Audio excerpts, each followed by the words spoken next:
Okay, I'm back. I got super host again by Plarium. It's gonna kill the stream. I've had this happen before. Now I have to like go through everything.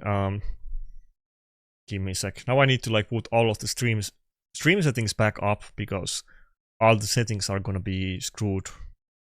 You can't see the live chat and 15 other things are wrong, and it doesn't let me continue the old stream. Give me a sec. God damn you, Plarium.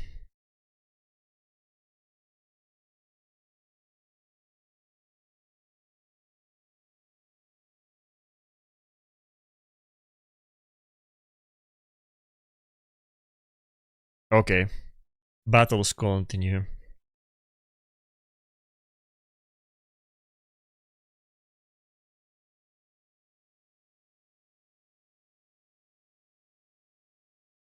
If the live chat is not enabled, I'm gonna get like 15 comments about it, and multiple times when I get this bug, I forget to turn the live chats open on the like video version of the stream.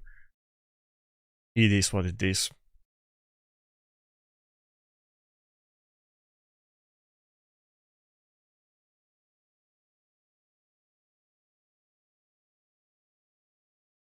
Am I now otherwise good? I think so. It's not my computer, it's just RAID. It's Plarium. I have no issue with anything else. It just Plarium does this. It will make it so that I will not be able to join any battles. If I queued another battle, it would let me queue battle. It just doesn't let me play one. I could queue another battle and I would get the same thing. And then when I restart the game, it doesn't let me connect at all. And I have to restart the computer. This Plarium screws up somehow.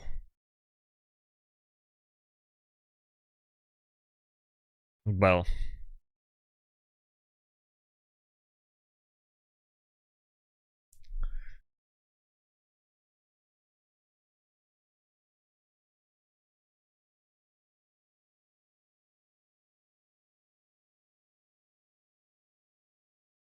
Wait, now I put the wrong... fuck. I put the wrong thumbnail on the on the stream. Fuck my life. Nakarada? Yeah, just go Nakarada then.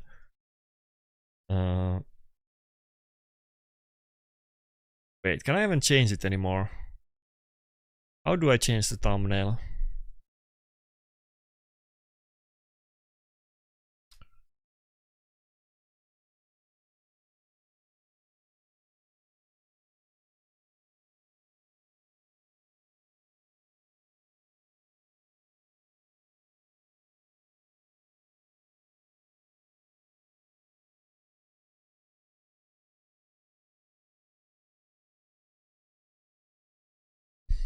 Okay, moving on.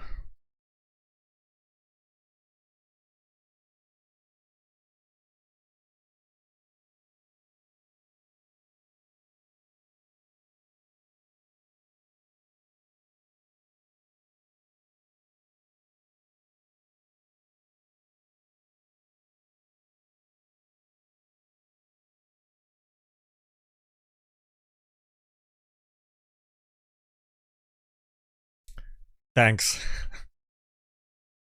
Okay, there's still time for the Plat reset though. It's a little bit annoying because every time that happens, it just completely kills the stream too.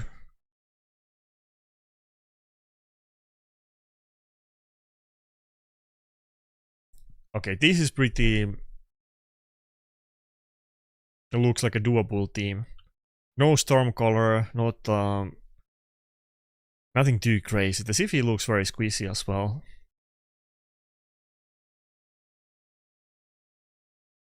I should use the hip hop album with Predator as thumbnail. I was planning to use it on one video, but I didn't.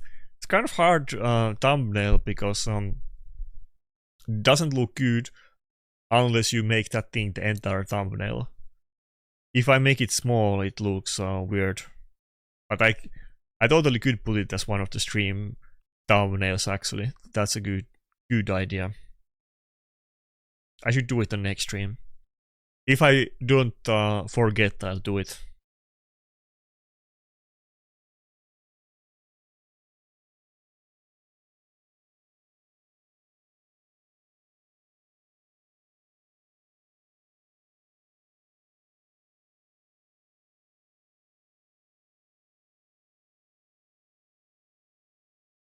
I can't wait for this Green Forest rotation to end.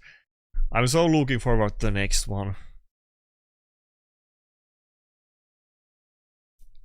We got Green Forest and Curse City are kind of not starting at the same time, so we just got new Curse City, and you get the dopamine rush of the first couple days, getting to the boss and getting couple remnant summons and out of gear, and then we need to wait like couple weeks for the same on Green Forest. But Green Forest is maybe bigger deal right now because well, you could pull a good champion from remnants, of course, like a mythic, but there's a very high chance that everybody's gonna get many different upgrades on Mercurial, possibly new champions in the set every time we got a new rotation. And I'm really pissed that I don't have like nukers outside of Embrys that can do Mercurial.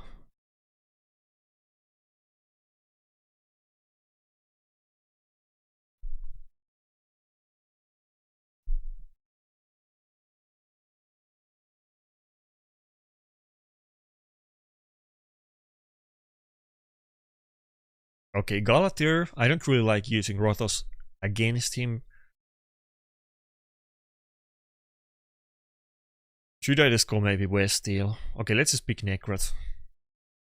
I could go with Gallows too, but I hate picking Gallows against Marius.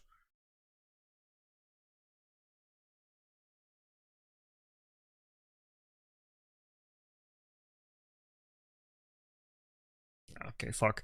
Bayek, I'm just gonna ban it. I'm gonna pick either Carnage or West Steel and ban the Bayek. I mean, I could go Embers too. I don't think Embers would be that bad actually. Let's go Embers. Yeah. I feel like surely I have enough damage to kill him even with Mercurial Embers in this battle. It's not really about tankiness, it's more about if I can survive at the start.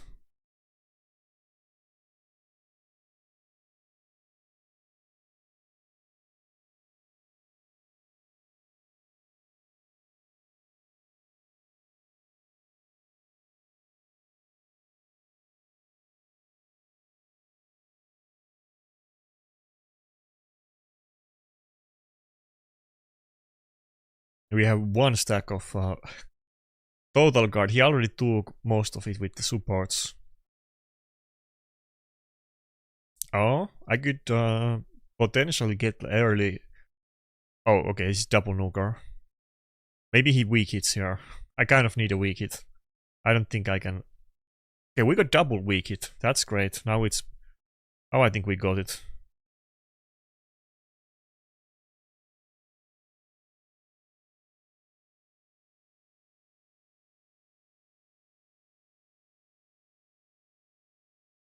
I could basically do whatever. I could kill both of the nukers, but we're just gonna block revive the Marius, I guess. I'm not even gonna do A3. I'm gonna keep the boss a little bit longer if I can. Surely I have enough damage to kill it with A1. Even with Mercurial. Surely. Oh, no music, fuck. I think I forget to put the music. I don't remember if I had it before. I had to restart the stream. I feel like I had it, but now I'm not sure. Plarium just messed with my flow too hard.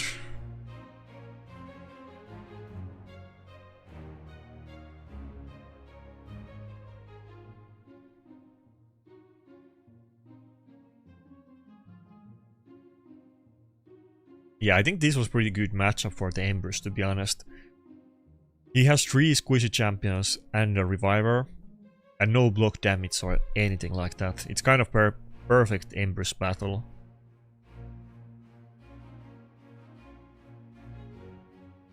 And one of the nukers is magic affinity on top of everything else.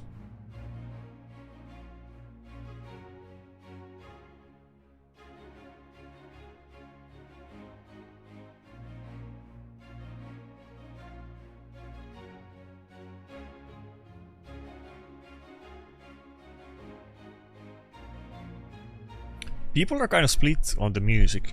I sometimes get a lot of comments that people don't like music on videos.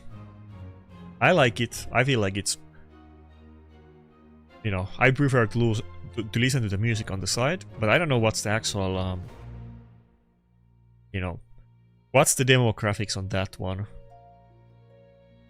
I don't see a lot of raid content creators doing it. I do see people doing it in other games, but not really in raid.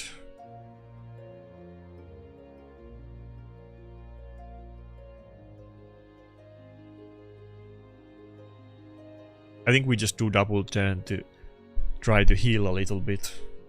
Okay. Petrified anyway. Man, Fabian is just destroying me in this battle. I was doing really good, but Fabian is seizing every champion at the same time.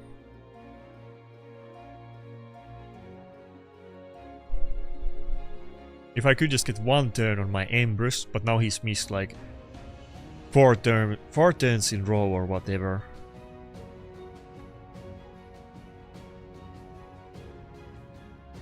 I think I tried to whale him.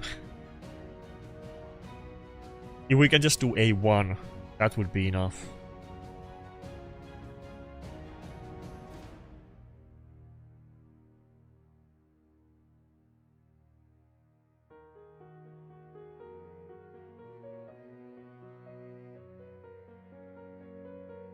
Okay.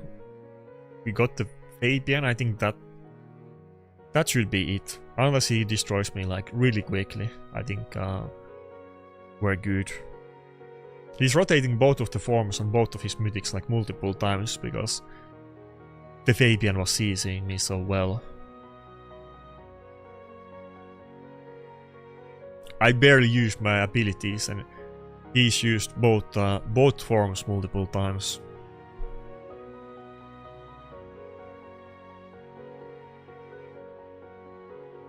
Okay. I thought that battle would have been easier, but it was a super sweaty one.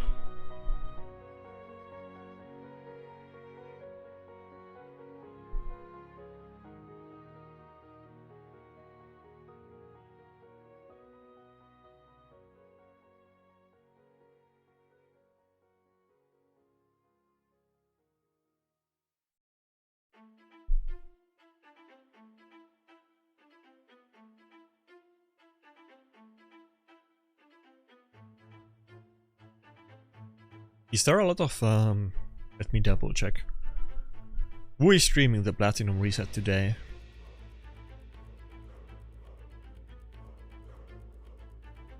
Maybe I go with Carnage. Carnage would be pretty good against like everybody in his team.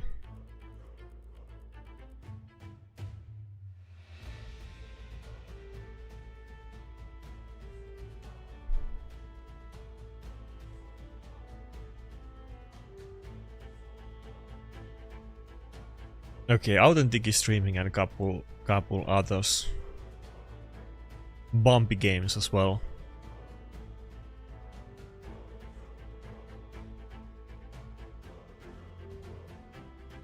Lydia pick, that's not very popular. Oh, he's level 83, I didn't even notice it.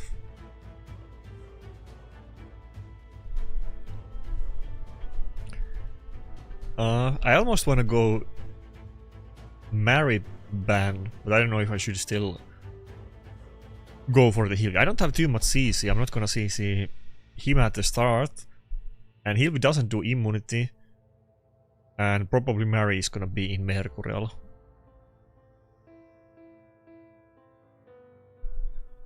I really need to get more Bush Troopers and AoE.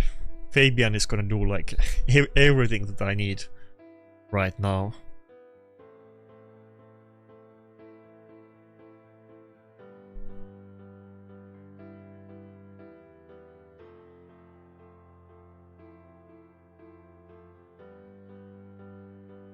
Should I even do A3 or just do A1?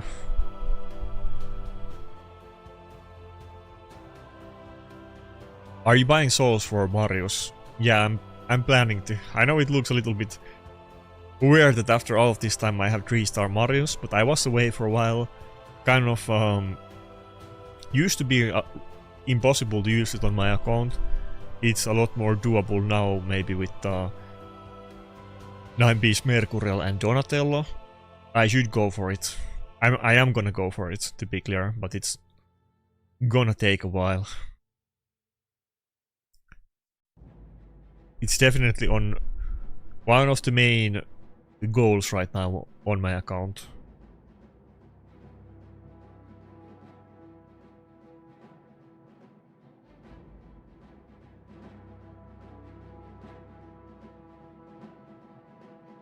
Should I maybe steal the boss from Empress? Okay, I did steal some, but not the big boy ones.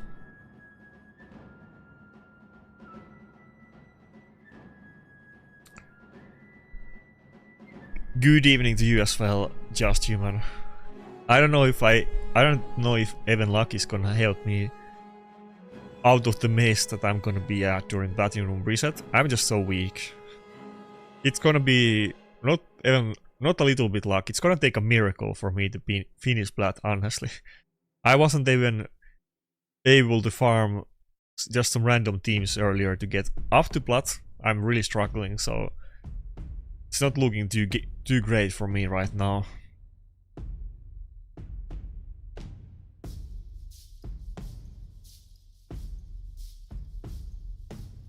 Nothing new. I mean, it's been the same for last several weeks during Platinum resets. Okay, can we land some depots?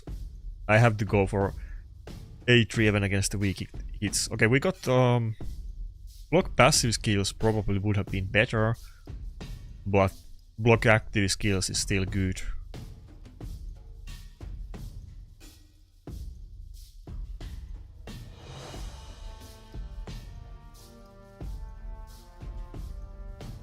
Okay, can we actually... Oh, he's gonna go before my Carnage because of the pass. Okay, oh, okay, we had enough damage. Oh yeah, it was level 83. Usually they wouldn't die that easily. One Predator A2 would maybe take like half health or 1/3 of health when it's the only one alive. Yeah, Classic is really hard. Obviously I'm weak as well, but it's really hard. I feel a little bit, not even little bit, I feel very embarrassed that I can't win people in Classic Arena, but I feel like there's nothing that I can come up with. I keep asking other people that, you know, do you have any suggestions? But I don't think any other people really have miracle cures for me either. Some champions are just really good and you need to have them. If you have like a Solanar or Bayek, it's gonna change your world. In Classic Arena, many other champions too, but especially those two. The kind of recent ones, they're not, you know, there was events for them, so they're quite common actually. Quite many people do have them.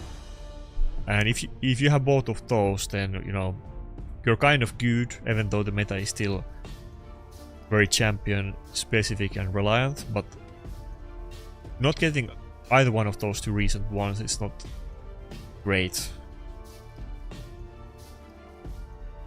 I don't know if even Primal Shards would really do it that easily. Let's say that I get like 3 mythic champions. Chances are that it's not gonna make any difference, or maybe I get like one decent one, but one good mythic is probably not even enough for me to do too well right now. There's like a couple specific champions that gatekeep. It's like the top ones in Classic Arena, outside of like Bayek and Solanar, it's like Grixia, Nice, Theodosia. It's kind of limited pool of champions, really. Can we see the top? No. Well, it's pretty much those. Even without seeing them, it's pretty much them.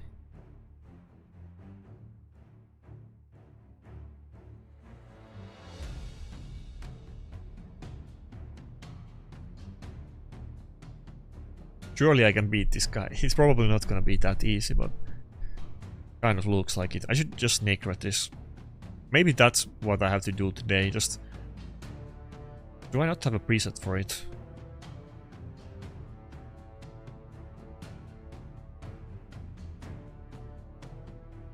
Just solo rotos with Nakarada. That's gonna be slow, but it's gonna work. At least more often than my other terrible ideas.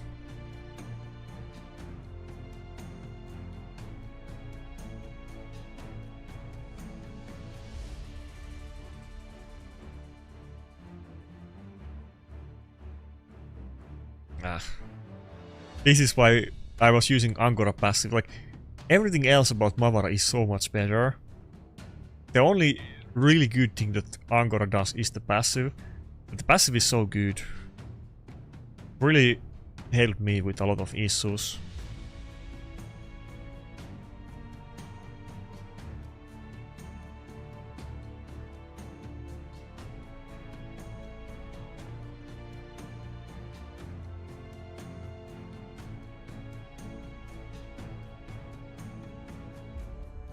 I guess I could have just done A1.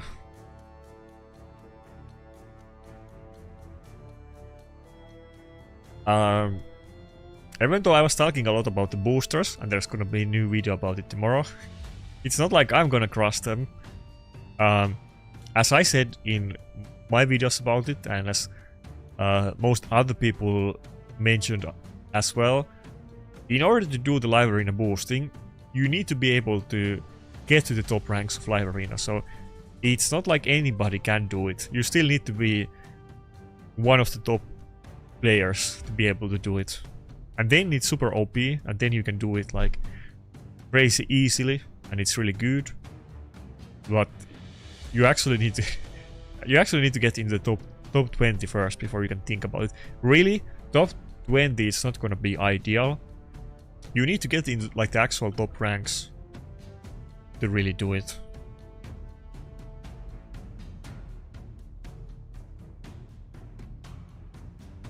Unless you have like a big clan and maybe you're not like rank 1 boosting with the rank 2, but maybe you have like 13 out of top 20 in your clan, then it's maybe not that hard. Wink wink.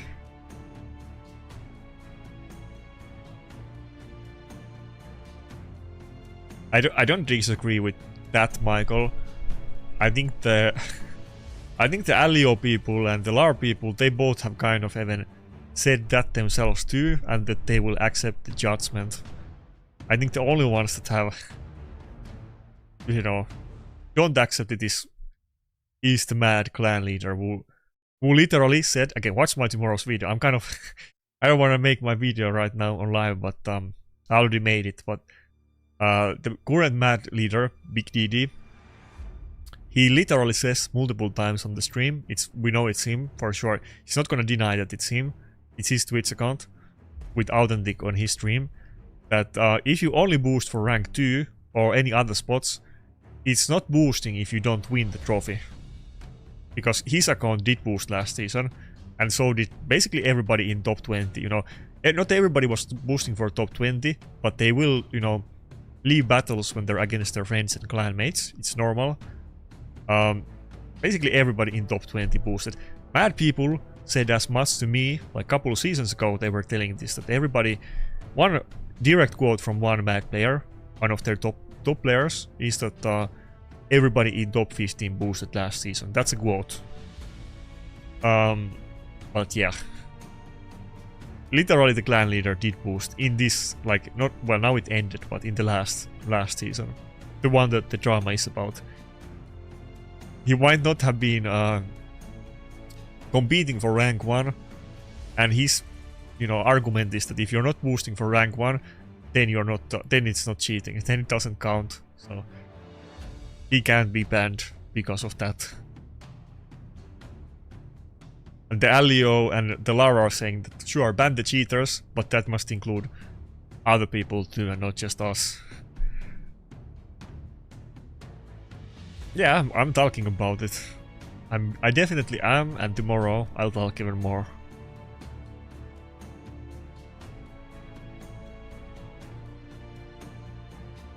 Spenius, I've always said this. You can find me like saying this probably like 15 plus times in the official Discord over the years. My favorite all-time raid video is Stu Gaming, Triple Dark Elhain, Platinum Push. And then he was like roasting the top arena clans, including Gods and Legends and Mad. And he was memeing around and farming the top teams with Triple Dark Elhain. I wish we would go back to the old days where you could do fun things and figure out like meme teams that would actually work at the top. Okay, this guy is first picking Donatello. Little does he know that I don't have a lockout anyway. He took my Donatello though, but it's not like I'm gonna use a lockout. Yeah, that's pretty much what he said. Rumballern. Stu Gaming was good. I feel like a lot of people, like everybody likes him afterwards. He was kind of controversial. People used to not like him a lot because he was very opinionated and he was not shying away from drama. We used to have like three kind of actual... we had three content creators that didn't shy away from drama at all. It was Stu Gaming, Murder Inc, and then what's his name? Who's like a really big content creator now. Fuck. So somebody, the Canadian guy. You know who I'm talking about. Fuck, what's his name? Dart Microtransactions. Those were like the three drama channels in Raid. I like Stu Gaming. I always liked him, but I feel like back in the day, if you said that you're a Stu Gaming fan, you would get roasted in chat. I don't think people in big clans, for instance, they used to hate Stu Gaming a lot because he would just talk shit and he wouldn't really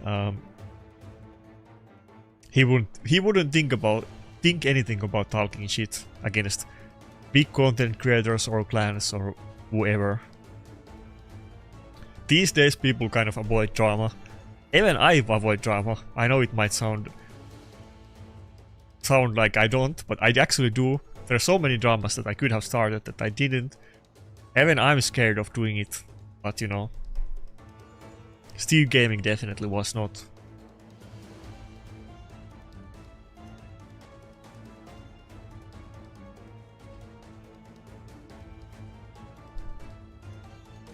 He's not Canadian. Okay, my bad. Almost.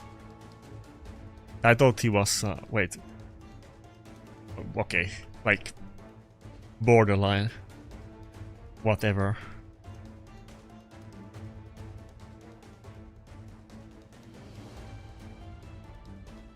Mad was boosting on low level, Nick went straight to the top. I feel like it's actually a little bit more complicated than that, Andre. Like you will see it on tomorrow's video, but I kind of alluded to it in my other videos too. If we talk about one account, I'm sure Niklaus did most boosting last season, but I'm not even sure that Lar plus Alio did more boosting than Mad in the last season. It's just that it's divided to like multiple accounts in Mad, and they're not always like we're boosting this one specific account today and everybody's just giving them wins. Like all the time when they meet each other, they will leave the battle in lobby and give the other guy a win. And they meet each other all the time, and there's many of them in the top 20 in like all seasons. And that was kind of the Mad Leader's argument, that if you just do a little bit boosting or casually, and you're only boosting for rank 2 or 3 and not rank 1, then it's not cheating. But I think they actually do it a lot more than people even realize. It's just that it's kind of they do it more casually. Niklaus went like really ham on like overboard with the points on one account, but they, you know, everybody's just giving free wins to their friends and win trading with each other, even if they're not going for rank 1. Whenever they meet a clanmate or friend, they will give them a free win. I talk about it on my next video, but literally, and again, I have not, I've only had good experiences and I've heard good things about him. But one of the main people that has been mentioned a lot in the boosting drama is a Russian driver in MAD called Vanua. And not in the last season, but in the second last season, on the last day, I think it was the last session or second last session, on video, it's on video on my channel, he gave me a win. I got into lobby and he instantly left. This is just, normal thing. It's not, he was being friendly, but, people do this very casually. It's not a new thing. I thought it was somebody else because, it's all drivers. I think it was Mr. Bill account, but obviously it's not him playing on it. I thought it was somebody else in the MAD, and I was a little bit flustered on my video, like, did he disconnect or did he actually just give me a free win? Because I didn't know Mr. Bill, but then I instantly realized on the video that, okay, yeah, it's one of the drivers. I thought it was somebody else at first, and then I asked him, and then I found out it was actually Vanya. So Vanya has even boosted me one battle in the past. It is what it is. Even I'm implicated. I have never boosted anybody else. I will tell you that much. I have not given anybody a free battle, but sometimes people give it to like just friends casually, even if they're not going for rank 1, which doesn't count as cheating according to Big DD. So if somebody can find the clip, it's either the second last session or the last session of the last season. Somebody's bored and finds it, send it to me. I tried to look for it, but I couldn't find it. But he left the battle in like lobby instantly, so it was like such a short clip that I couldn't find it.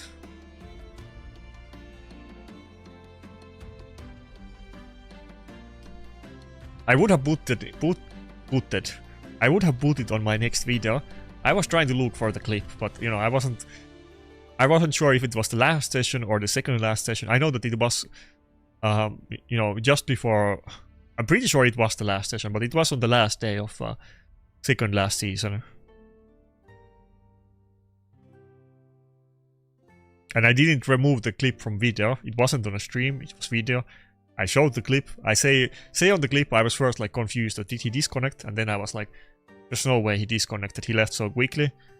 It's probably, I don't know if I mentioned who I thought it was, but it wasn't him. It was actually Vanya. I messaged that guy and he instantly told me it was Vanya. So, and Vanya was just being like friendly, obviously, but that's how it goes.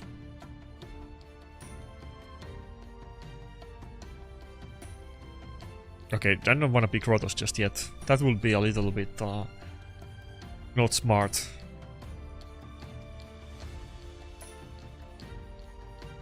Yeah, that thing, like taking, like also another thing that people, I mean, I don't think it's that bad, but one thing that is like normal too is that you have like 2 wins in row, then the game almost like makes you, it's prudent if you have 2 losses in row. You lose the third battle and then you get a bot, because chances are that you get 2 losses in row and you're like -6, and then let's say that you lose the next one, you're -9. I mean, if you win the next one, it might be like a guy that gives you 1 or 2 points or just a lot less than 9, and it would be much better to lose the third one too to get a bot battle that would guaranteed you give you +9 points. Okay, do I dare to go Rotos? We're obviously going to go for Solinar ban, and it's gonna be against Carnage with the Whales. I think the only way I can beat this is with West Steel, but it's probably not gonna go too well.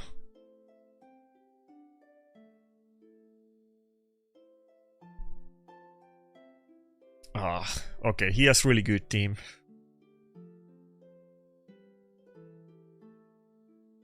Should I surprise him and ban something else like Grixia? I could potentially just kill Solanar with A2. I think I go Grixia, actually. I wasn't expecting him to ban the West Hill. I should have banned the Solanar, fuck.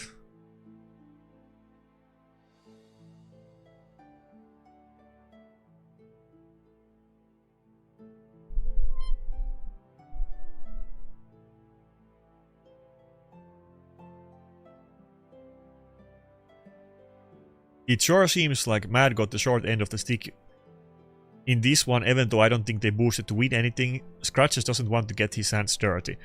Yeah, it's kind of, you know, a lot of those things we can't really know which driver was playing on what account at what time. A lot of things we can't 100% know. I will agree that you know, Mad got a lot of attention. I feel like it's a little bit self-inflicted wound. The Mad clan leader just, you know, he could have stayed quiet, but you know, he lied, so he is kind of doing it to himself. Definitely not everybody in Mad is boosting, and if somebody is giving like some random friendly wins to clanmates every now and then, when they casually play live arena and they're not actively trying to get matched up against each other and boost for rank 1. I don't think it's the same thing, and I don't think it's just Mad doing either one of those two. But Mad kind of, you know, put like their... Anybody played Rust? If you played Rust ever, and there's like night, and you can't see anything, and then somebody like... somebody... Like if you're very well geared, you might have some kind of light. It could be a torch, but you could have like... If you have like full endgame gear, you probably have like a flashlight on your weapon. And if you're like out on the streets at night, and then you like see something and you need light, and you put light on in the middle of the night, everybody in the map is gonna like see you from like 1,000 miles away, and you're gonna have like 15 players snipering you from their sniper towers from like other side of the island. That's what happens, and that's kind of what I just have to go A2. That's kind of what the Mad leader did, that he kind of put himself as a target.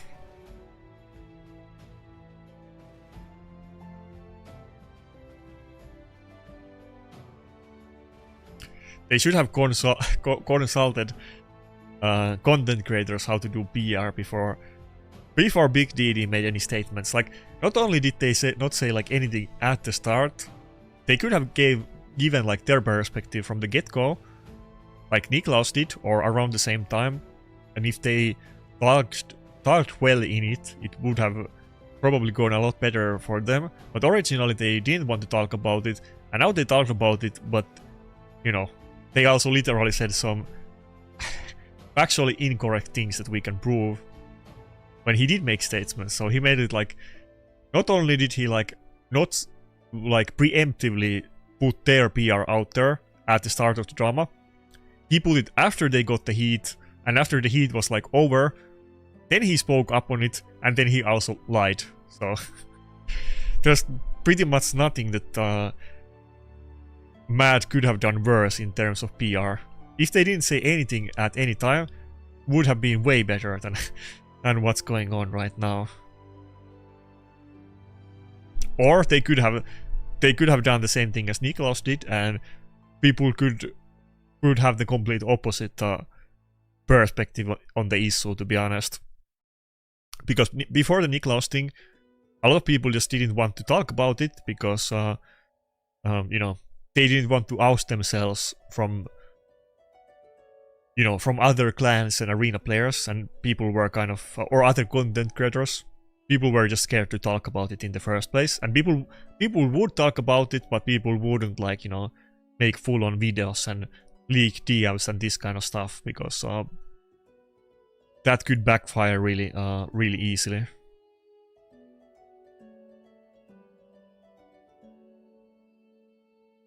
Yeah, there's no way I can win against this guy. Pretty good team, I will give him that. He's only 7,000 points. That's kind of crazy.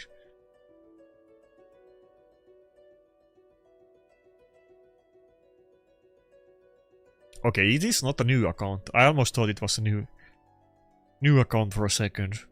He has quite big player power. Those are really meta champions. Solanar is almost like a must ban for people.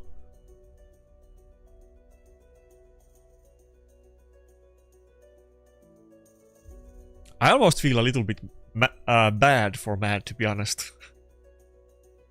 You know, this went really bad for them.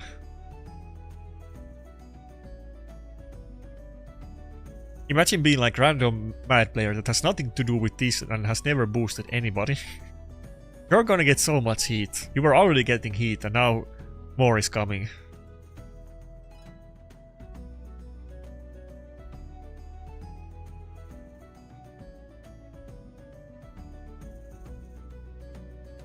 I wonder if the old clan leader of Mad, who doesn't play, I wonder if he still heard about this. I bet people did message him.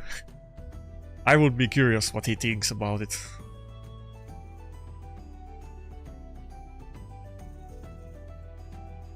Authentic was little too sensational for my liking. Are you talking about it when he was kind of confronting Big DD in the chat, Eep? To be fair, that's kind of typical, that's how Authentic talks. When I go to his stream, he's always like, what's the word for it? He's always interrogating people. So it's not really like, that's how he talks normally too, so. But yeah, he did go really hard on Big DD. I totally agree with that.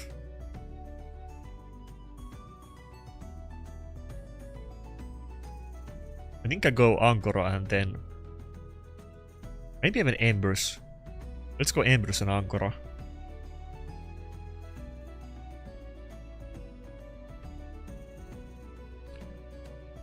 What do I think about Big DD's excuses?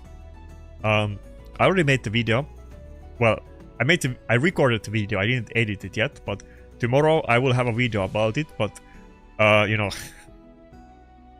he made he was not truthful. I have lots of. I will just go his statements one by one, and then I will, prove all the things that he said that were actually incorrect that we can prove. Like the fact that okay, let me open Discord. I'll find some of my notes. Like he literally his own account was boosting last season. That's like 100%. His account was boosting. Just go look at the leaderboards right now. His own account is ranked 13. So his own account boosted. The guy who was the main person accused of boosting drives his account. So there's no way he doesn't know about this. He literally got the trophy on his account. Main driver, Vanua. There's so many things.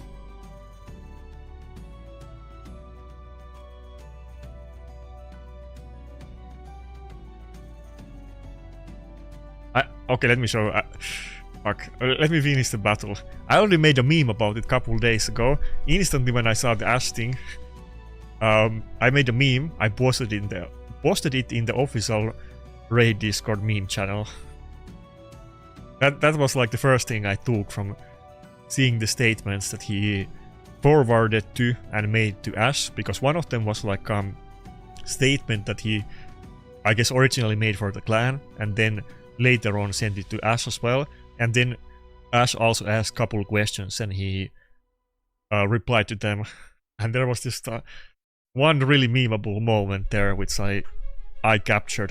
I said in my Discord a couple days ago, okay, we want it. Somebody make a better meme about it, but I had to be done. Wait, where do I have it?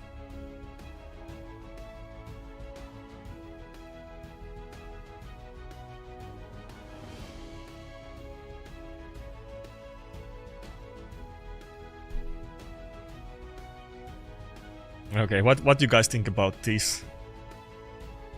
Can you see it on the video?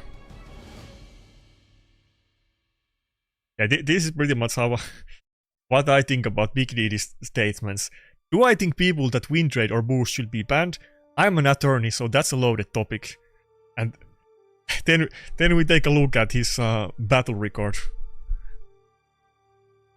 Will you two make a dunk video on Scratch? I already made dunk video on Scratch a couple days ago. On the next video, I'm not gonna dunk on him. I'm gonna be a lot more. I'm gonna give him benefit of the doubt, and we will have some screenshots from Scratch with different people. We have what Big DD said about Scratch and what Scratch said about Big DD, and based on what they say, I'm gonna assume that what Scratch said is true. Basically, Scratch said that he asked Big DD that he started cheating originally, and they said there wasn't anything. And then after the drama, after Scratch had made his video, then he said that they should ban the people that did the boosting. And Big DD obviously didn't want to do it. So, and his own account for sure guaranteed boosted last season. We can't know for a fact that it was him playing on it, because again, I can show you that, I can prove it to you that trophy on his account, which was gotten, I have the dates here, was gotten earlier on this year. Trophy on his account was gotten on January the 5th this year by Vanua. This is a screenshot made by Vanua, the main person accused of all of this, a Russian driver in MAD. The account on Big DD was gotten by Vanua. Vanua drives on Big DD, many other accounts as well. There's no way he doesn't know about this, bro. It's impossible. I don't believe it. I don't give him even like a little bit benefit of doubt. Other things too. I don't wanna show all of the material on my next video, but trust me, there's a lot of things. Okay, let me find you another one. Where is the... He's like debating with Authentic, and Authentic is making like a funny face. So Authentic and Big DD kind of go back and forth a lot on his stream. But basically Big DD is like saying over and over again that, oh fuck, I'm on top of it. Big DD is saying over and over again that if you boost for rank 2, then it doesn't count for winning. And they have the same back and forth like multiple times, and they repeat the same thing. And that's like Authentic's reaction when he says it again.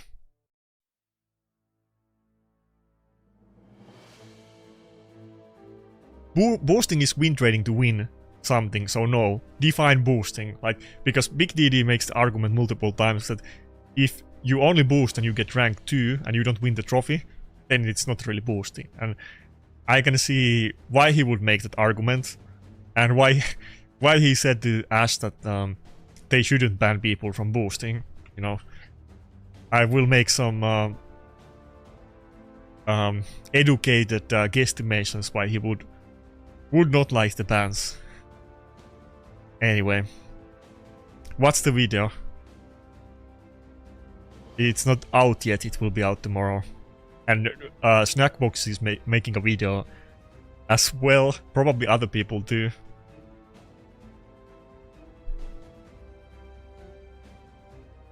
Uzi is kind of mad at me. I kind of avoided mentioning him in the videos. He was mentioned a lot in the Snackbox Niklaus video. He's a little bit mad at me, but you know, I'm friends with Uzi. I've had lots of private conversations with him. I don't really want to put him on the spot, but I don't have any evidence, and I don't think he boosted. I'll put it that way. I know Uzi also drives for other clans than MAD, other accounts like the NBF 1 trophy account. Fuck. I'll just leave it at that. I don't think Uzi has done any boosting. It's possible, but not as far as I know. That's all I'll say. I don't think he did it. But I don't know. It could be that he did it as well. Who knows?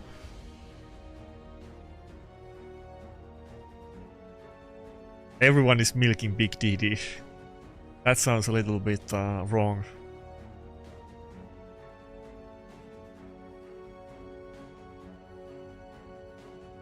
UC is one of the top drivers and he plays on many of the top accounts. But I have not heard any accusations about him specifically. And UC's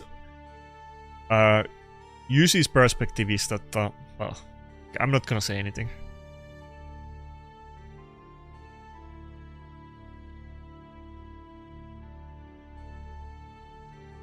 Okay,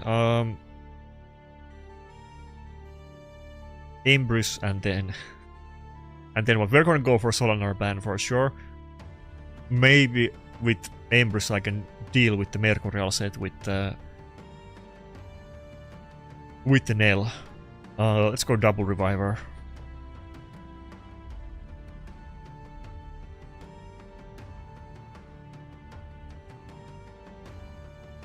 I think some of them admit the cheating, Feely. Many of them have admitted it many seasons ago, to be clear, both publicly and privately. But the clan leader is not. Well, he also redefined boosting. Boosting is only boosting if you win the trophy. So it doesn't count. It doesn't count otherwise.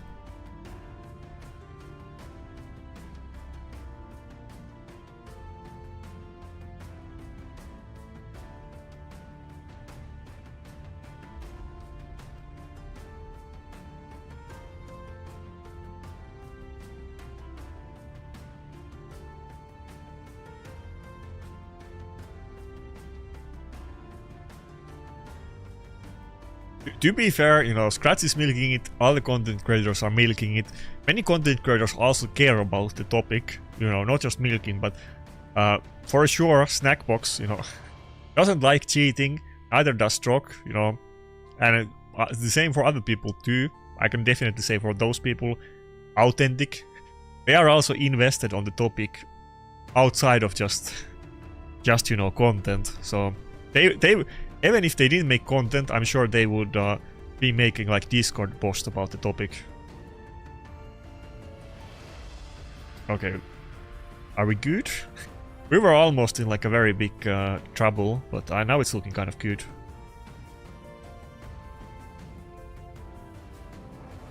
Okay, pretty good combo. We actually beat the Solanar team. Now I banned the Solanar, but it looked pretty rough one outside of the Leonardo pick.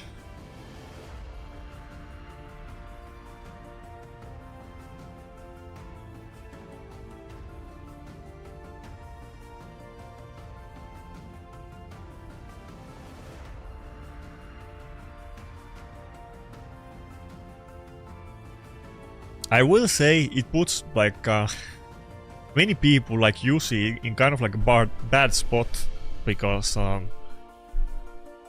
of their friends and family are implicated, so it's kind of, you know, it hurts for them to talk about the topic at all. And it's the same for like most of the mad players, because I don't think most of them did it. I'm sure more than 50% didn't boost, at least like, you know, actively, so I think it's like a couple people actively boosting, but I think like random friendly giving free victories, that's very common. So I think that might be like probably most people, but you know, I don't know for a fact. But I'm sure that's a lot more than the people that were actually boosting for the trophy.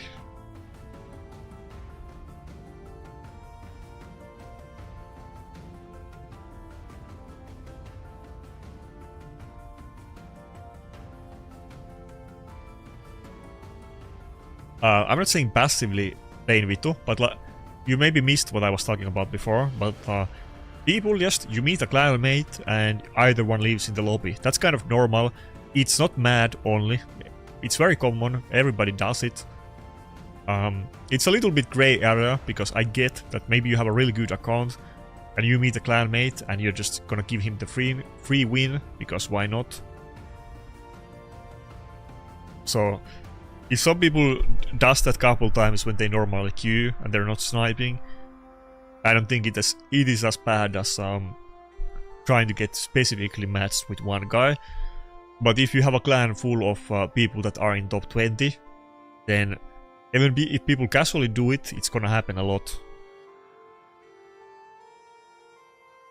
Even outside of top 20, if we talk about like an entire clan, where many people are active in live arena.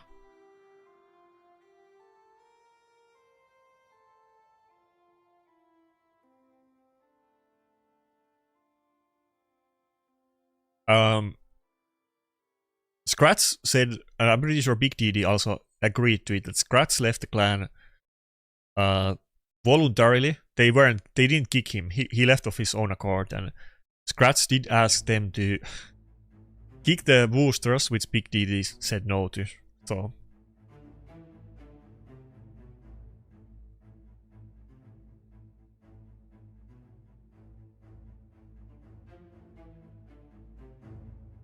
I think we have to go. Fuck, he took the Carnage. I was gonna say triple nuker, but I guess that's not gonna happen. Well, I hope he doesn't have Solanar.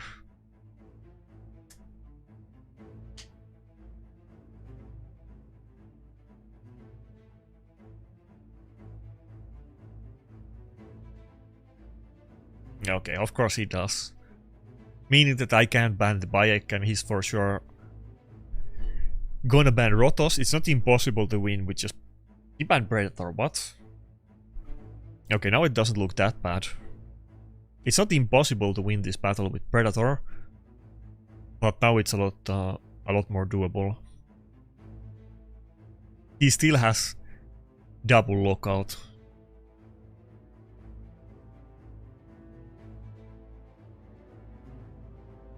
I have a little bit more black build take than you guys about Scratch, but I kind of agree. I feel like Scratch, I don't think Scratch really cares, you know, about cheating or the competitive PvP. I think he assumed that his clanmates were right, and he didn't, you know, look into it, which he totally could have and should have. And I feel like if he, you know, if he didn't have like blinders on his eyes, he would known about the topic before. He didn't even like double check from anybody, from like, let's say, the opposition or anybody. Many of his clanmates would have privately told him too that it was going on. So I don't feel like he's completely, you know, innocent, but probably he didn't know about the cheating. I will give him that, but I think he most cared about the content, not about the cheating itself. So when he saw that the public opinion was against him, then he went with that. And I think if public was with Mad's side, I don't know if he would have left the clan. My bet would be no, but I don't know for a fact, so it's my opinion.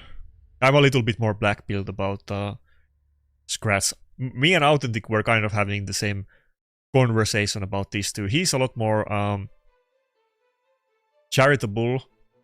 I'm a little bit more black build, but I don't know this for a fact, so it could be either way.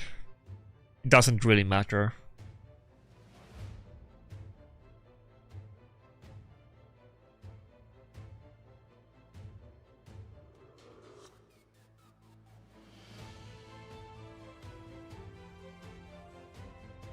I mean, I don't think Scratch at any point like supports boosting, but I think he could have looked more into it, and if public opinion was on Mad's side, then he would just roll with that and wouldn't look into it more.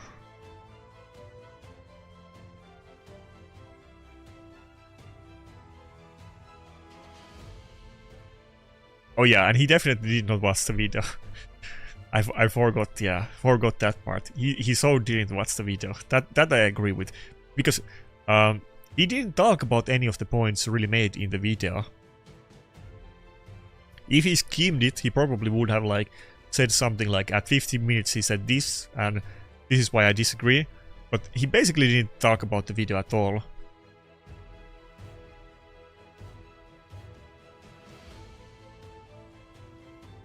But I'm sure, you know, since he made his second video, I'm sure he kind of won the public over, so he's good. Yeah. I got destroyed.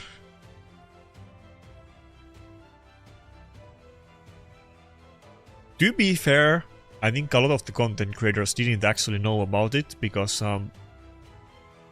before any videos were made, and this was discussed in content creator chat, Drock also asked me about it, and he didn't know anything about it at all. And he's also in one of the, you know, top clans, and his clanmates for sure know about it, because I've had conversations about this with many ASP members too. But I guess he wasn't just, you know, that tuned into it, so even he didn't know about it. And I'm almost surprised that Drock didn't know about it, but he said that instantly before any content, so he definitely did not.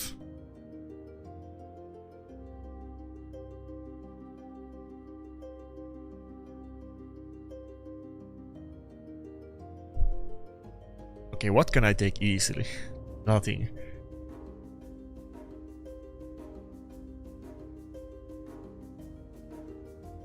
The Solanar team would look so free if if Westiel could go. My Marius has a 3-star blessing and is not built properly, so I'm working on Marius, but it's gonna take a while. I don't have Stormcaller. I have 3-star blessing. I could put him in a Mercurial set that is very bad, but it's not good enough. Wait, fuck. I just used the wrong ability.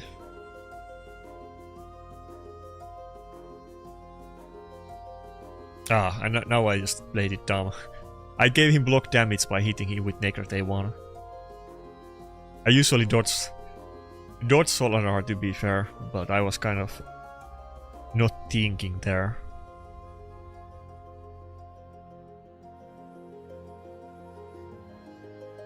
Come on, let me have one more turn on Westiel.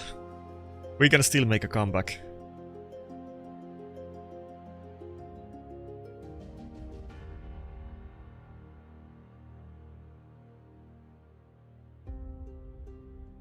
Come on. Come on. And now we have the... fuck. Now we have the debuff. Okay, never mind.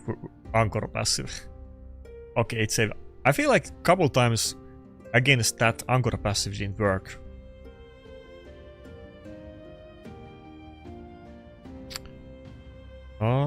It's not looking great.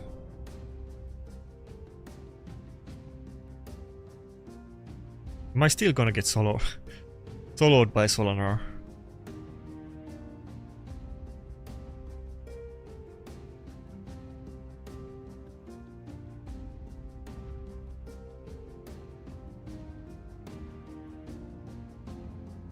Okay, well, now we have to do it A2. It's gonna get the buffs no matter what. Let's try to kill it and hope it doesn't get block damage or unkillable or something.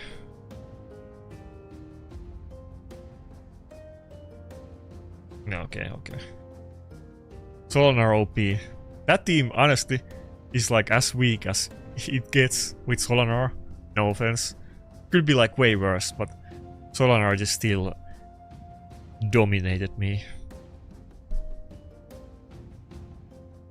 I misplayed at the start though, it could have gone better.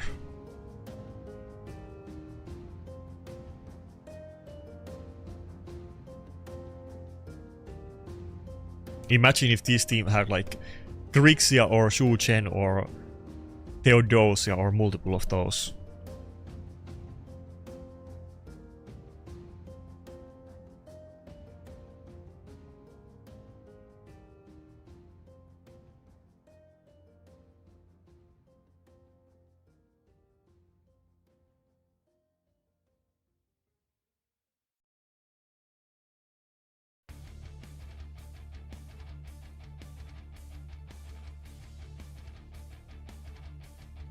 Okay, am I good? Can I get the win? Okay. I could have won the first battle, I just played it played it horribly.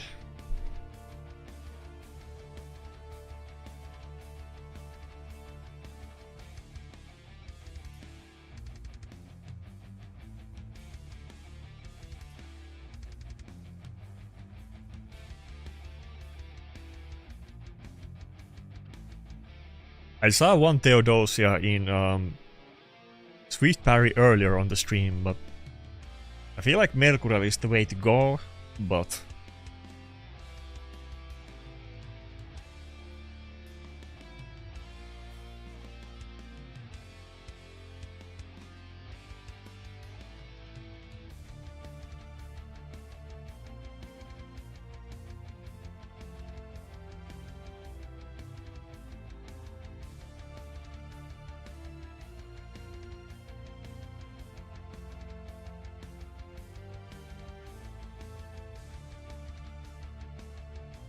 okay, let me catch up with the chat. I'm a little bit behind. Can you see my Westhill build? Sure. The link to my Hellhades optimizer is also on the video description. And this is not how I would build Westhill. I would definitely do 9-piece Mercurial, but she is just in really normal 4-piece stone skin, 4-piece lethal build with Cat's Gaze and very basic masteries. With her, she has very big damage, and the main issue is that she's like 14,000 base health and is gonna die super easily or just get CC'd. And she does unkillable on her if you can go first. Ideally you can open with the A2 and get a kill and then get extra turn, but if she gets a turn, she becomes a lot more tanky, and she does big damage, so she totally doesn't need lethal set. You should just go 9-piece Mercurial if you can do it.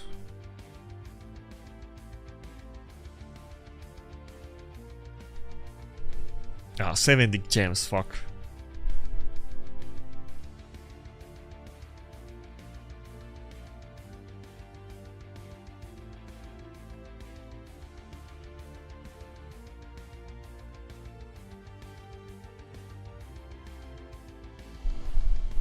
I played a lot of win trading.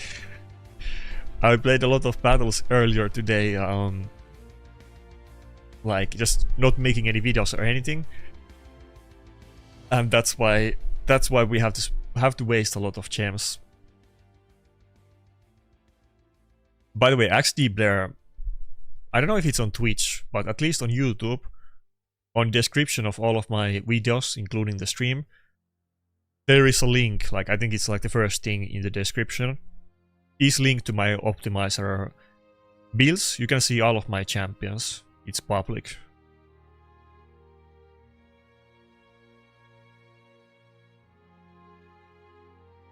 Okay, maybe one or two more battles and then we'll get the disappointment of missing out on Plat, probably.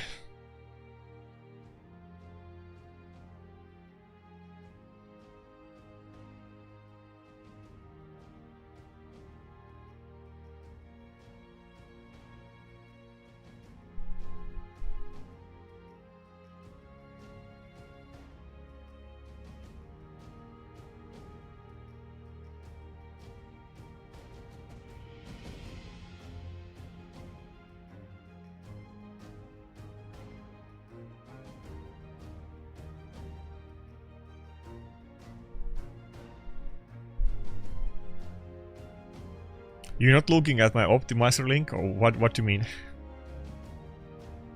You don't have to look it if you don't care, but the other guy was asking about it.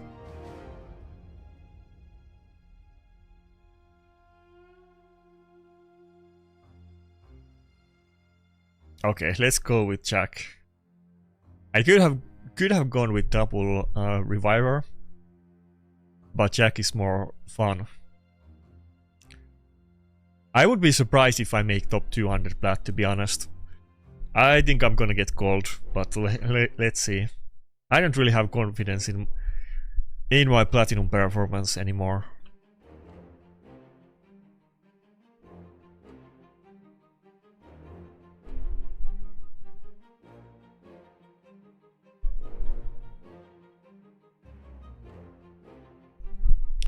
Trying to get more comfortable for the upcoming disappointment.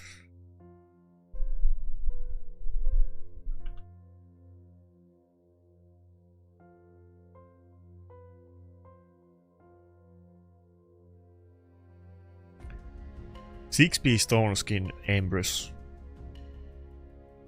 Can we bust a bit?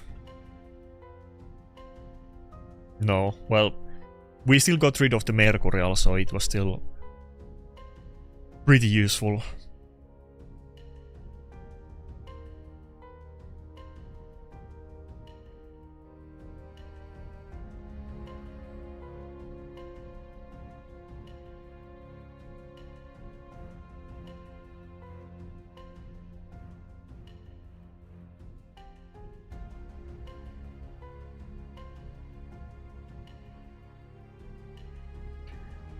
I don't think there's any riskless battles. I'm just not that strong.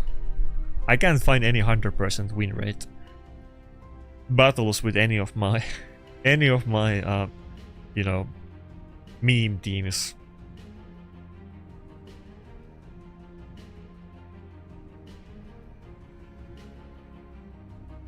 The one time that I made it recently, I was basically pretty much just hitting one-man teams. So that's kind of how it goes.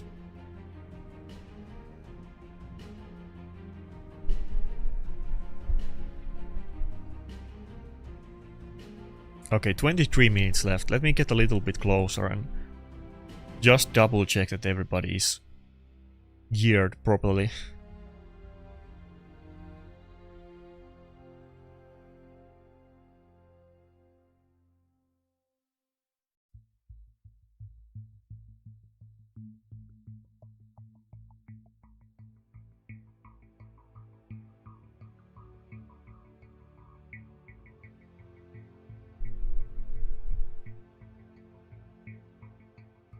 Oh, we have a team with Pallas. Everybody was saying that, not everybody, but on the second last stream we did a poll about Pallas, because some people were saying that Pallas is S tier in the chat, and I was kind of surprised that 40% of the people in comments thought that Pallas is S tier,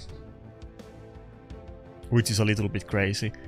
It's a reviver that does fervor, so it has a synergy with Mavara, and she does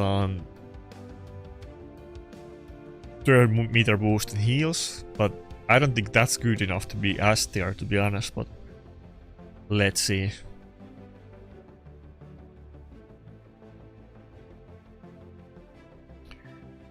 Okay, what team do you think I should run? Like Turtles, or just run Rotos, or which one?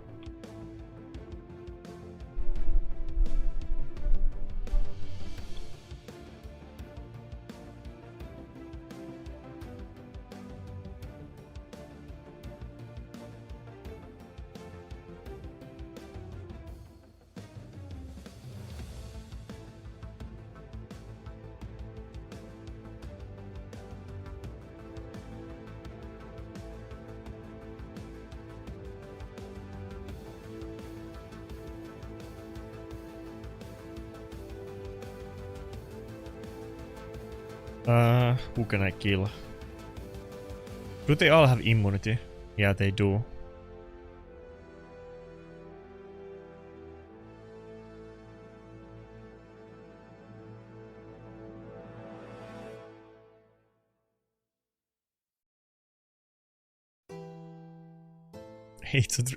It's a quadruple reviver team. Every single champion in his team is a reviver.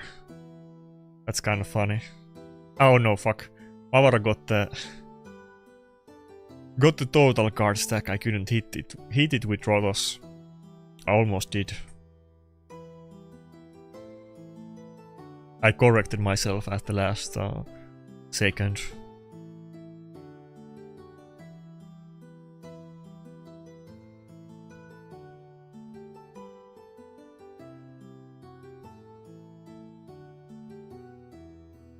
Well, this is an annoying team, but it doesn't seem that powerful team. I'm sure somebody with Marius could mow this down in a couple seconds, or Solanar.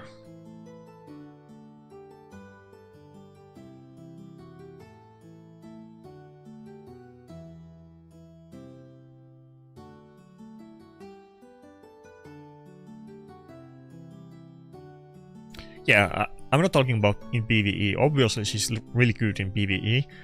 I tried her last week in Chimera, just for fun. I didn't change my Chimera outside of putting her as Reviver instead of Elva. And I didn't even have Speed Aura, but I almost doubled my damage. I was doing like 320 million Chimera keys or something like that, and I wasn't that try-hard about it, so obviously she is really good in PvE. I'm talking about PvP purely when I think about champions.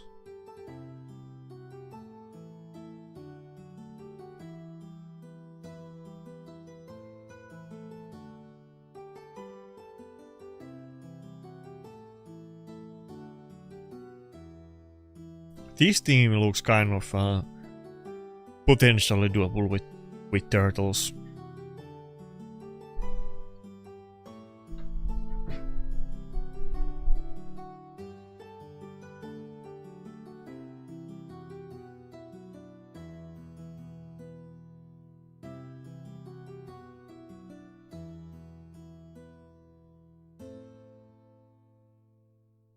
Wait, it was 6-piece stone skin on Empress. Fuck, I didn't notice that.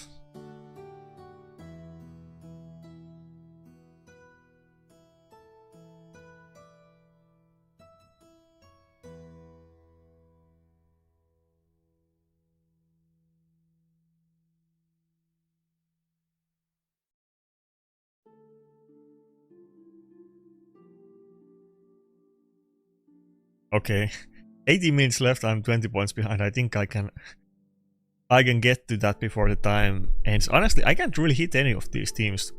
They all look...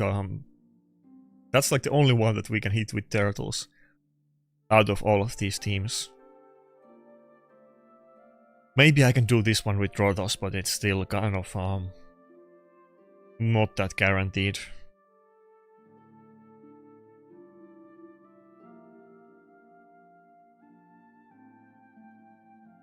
I really should just hit them with Rotos alone with Necret. I think that's honestly the way to go.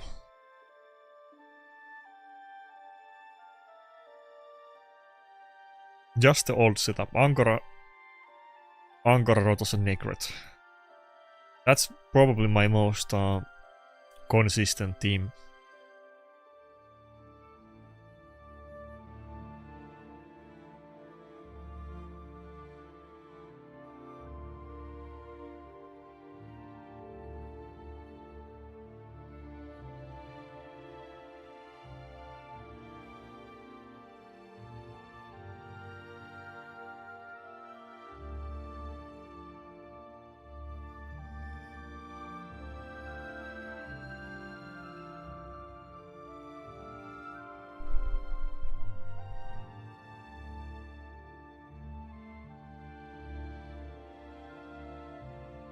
Yeah, I mean, I would say that she's A tier, sure. Well, maybe not for PvP. I still think that A tier is too high.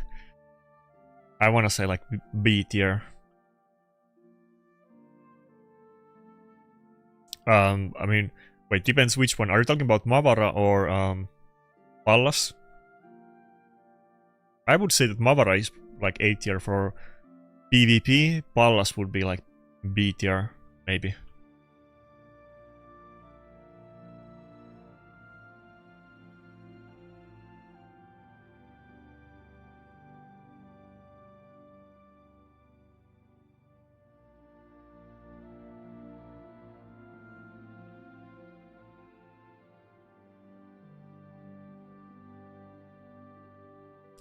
Should you shoot for 9-piece Mercurial Bracelet in each build?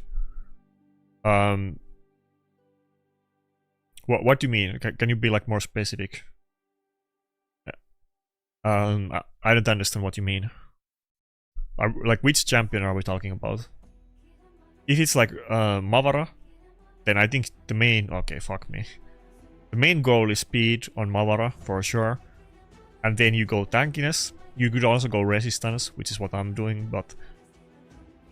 Speed is so good synergy with the set itself, and it's just good for supports to spam your abilities.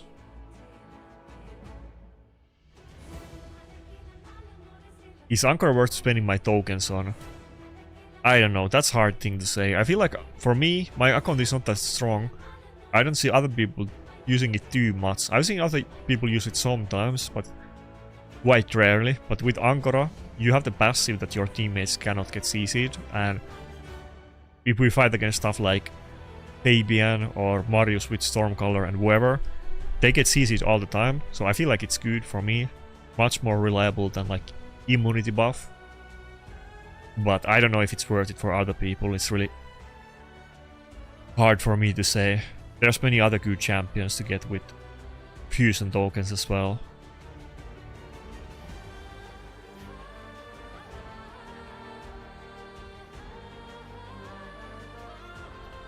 That Maritzka looks high health. There's no way I can kill it.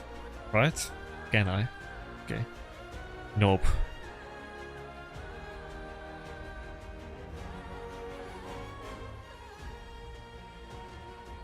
Neither Mavara or Ankara give Rotos the attack buff though. Only Dutch was doing it.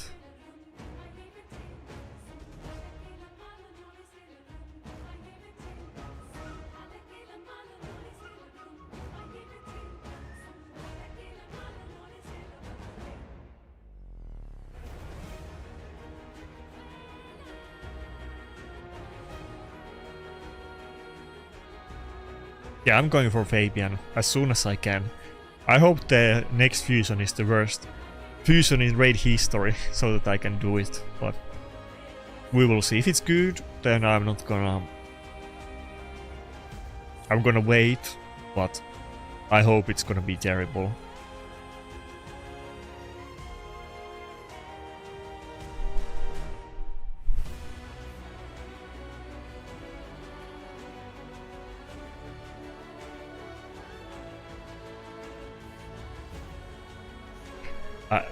Well, I guess the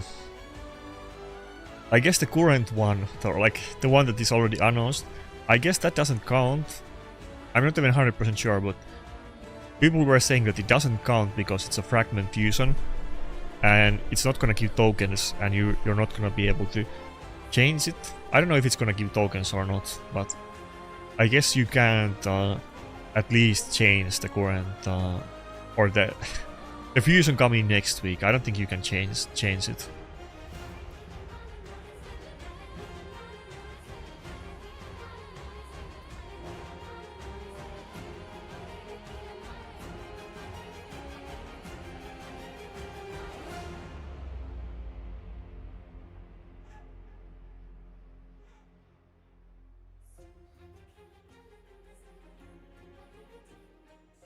See, everybody got frozen there except Rotos. Okay, Ankara got lucky and the fear didn't matter and we got the cleanse, but Rotos didn't get feared, so it can be quite useful, but I feel like it's not that relevant on the good accounts.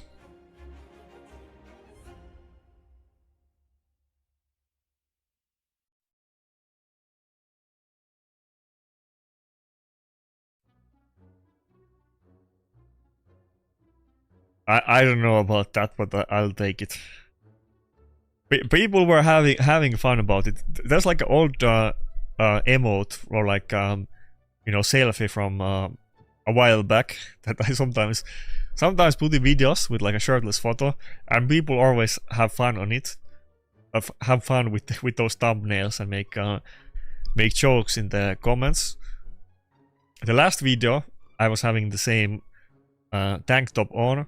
And it almost, I mean, it looks like parts of the video that I don't have any shirt on.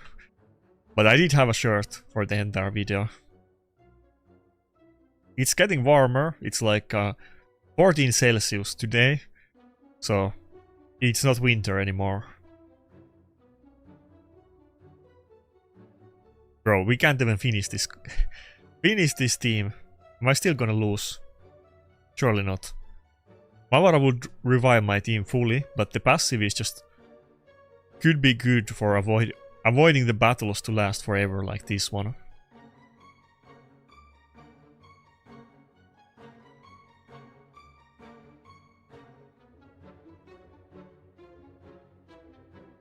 But yeah, Fabian for sure is gonna be a huge spoon on my account. Now, Is my Fabian gonna go faster than enemy team all the time? Nope. So there's gonna be just random battles where I pick Fabian and I hope that I'm faster and I'm not, and then the entire battle is screwed because of it, but hopefully there's gonna be a lot of wins that I can get just because I have a lockout.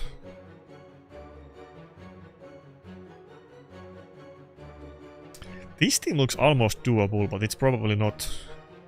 Almost looks like I could beat this team.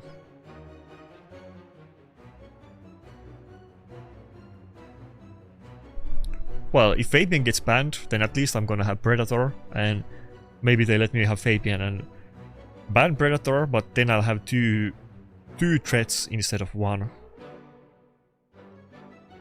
So how bad could it be? Has to be better than right now, surely. I hope. Okay, Rotos is already almost out. Wait, did I just get block revived? No, right? I didn't get block revived.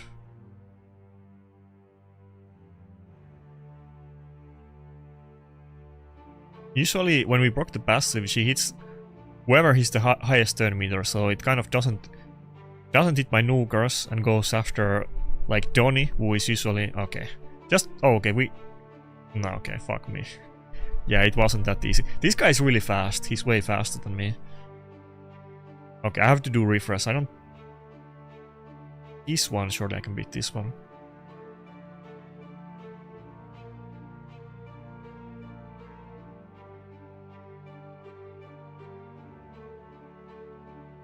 Okay. Surely we can beat this guy. We lost the last one, but not this. He doesn't even have a reviver. Carol is annoying, but if it's just Carol and no CC, surely I can survive it.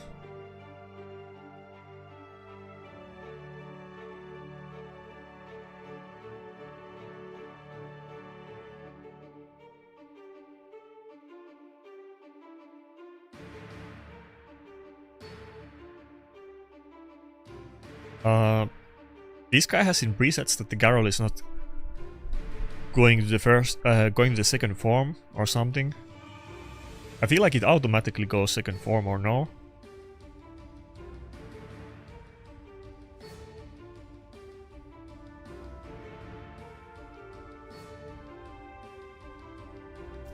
Crew Traxxer is really popular in 7 minutes left. It's getting close. In Live Arena, it's one of the most popular champions right now. I think a lot of people have Crew Traxxer because it's an old champion, so that plays big part in it. I wish I had Crew Traxxer instead of Enit. But yeah, she's really popular. I feel like she has to be S tier. I don't think she's even I think she's kind of top tier actually.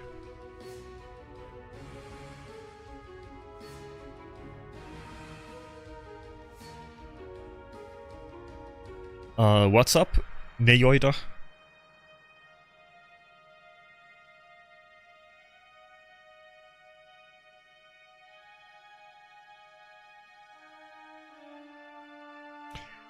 Maybe I can make it in time if I do one-man teams now. Otherwise, I might not even get there just to drop down if I'm not taking these.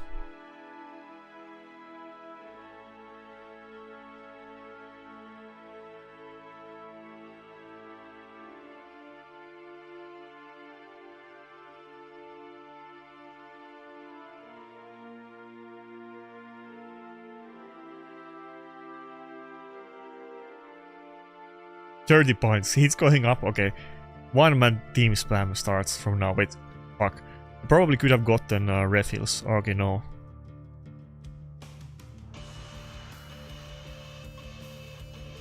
Man, Platinum is so hard. I really feel like uber washed up. I've been saying that, but I've never been this weak in this game. I feel like even in the early days I was a lot stronger.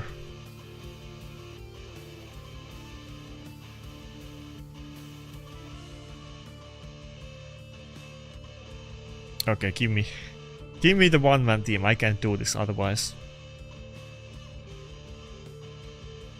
Yeah, full Mercurial on Groot Truck, so that's what everybody does. She has enough damage and she has block revive and she can ignore the boss, so there's no point going. That looks like such a bait I can do. There's no, but I can get one-man team though. Why would I risk a bait? There's no point going lethal and full damage on her.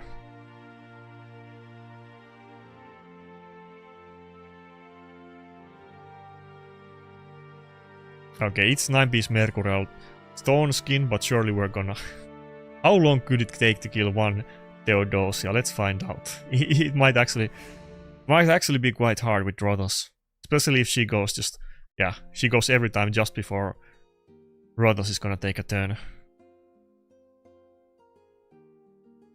Oh no, it's the same thing every time.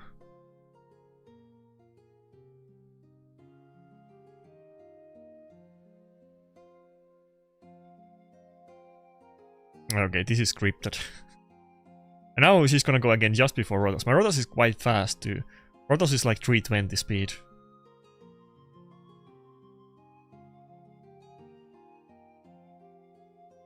Yeah, she's gonna go before Rhodos. Nobody else is gonna take a turn. Come on, give me extra turn.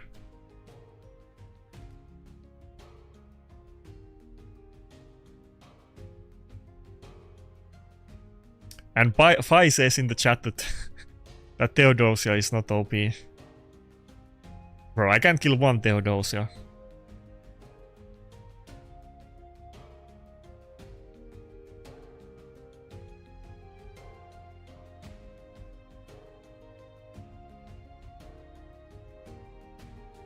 No, she's gonna go before Rhodos again.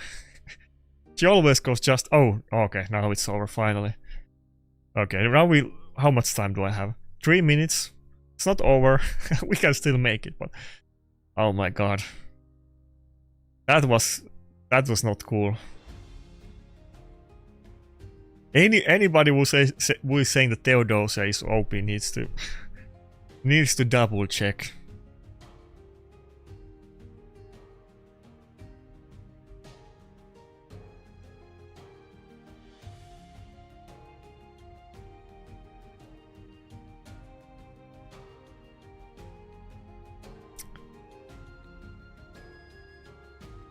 Yeah, I challenge you to play the next live arena session or platinum reset without your Theodosia Phi.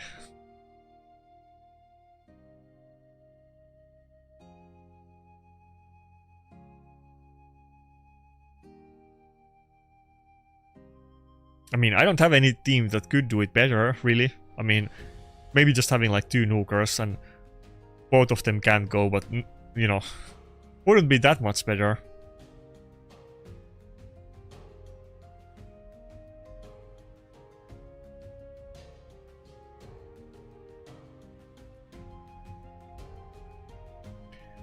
Okay. 4 points down, 1 minute left. I think if I do like a bot battle now and I don't get another win... Okay, 2 bot battles. The other one is kind of like a bait bot battle. Let's see. Well, both of them are bait bot battles. Can we do these 2 bot battles in time? I guess I should have done turtles and not Rhodos. If I'm just doing bot battles, I probably should have run turtles.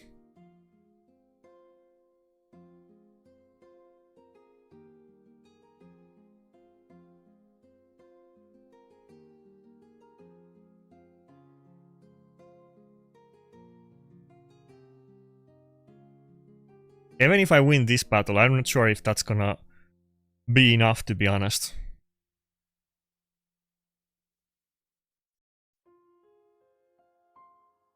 Oh my god.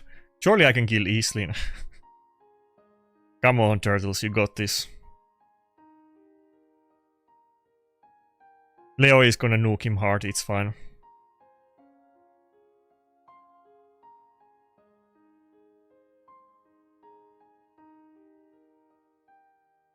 Okay. Wait, that still wasn't enough. I thought I would make the Plat after that, but not I wouldn't get it. But we weren't even still Plat after that. Okay, there's no way I made it. It's the first bot battle. I had to take it. Actually, would have done better with Rotos. Fuck.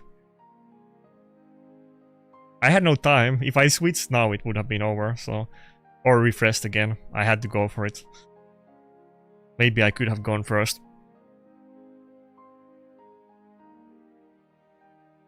I don't think nobody even hit my defense because I didn't make the Plat, and you know, it didn't even appear for people.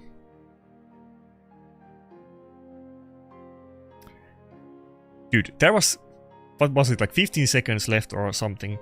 I wouldn't have made it if I refreshed more. I had to just click whatever I got. Grats.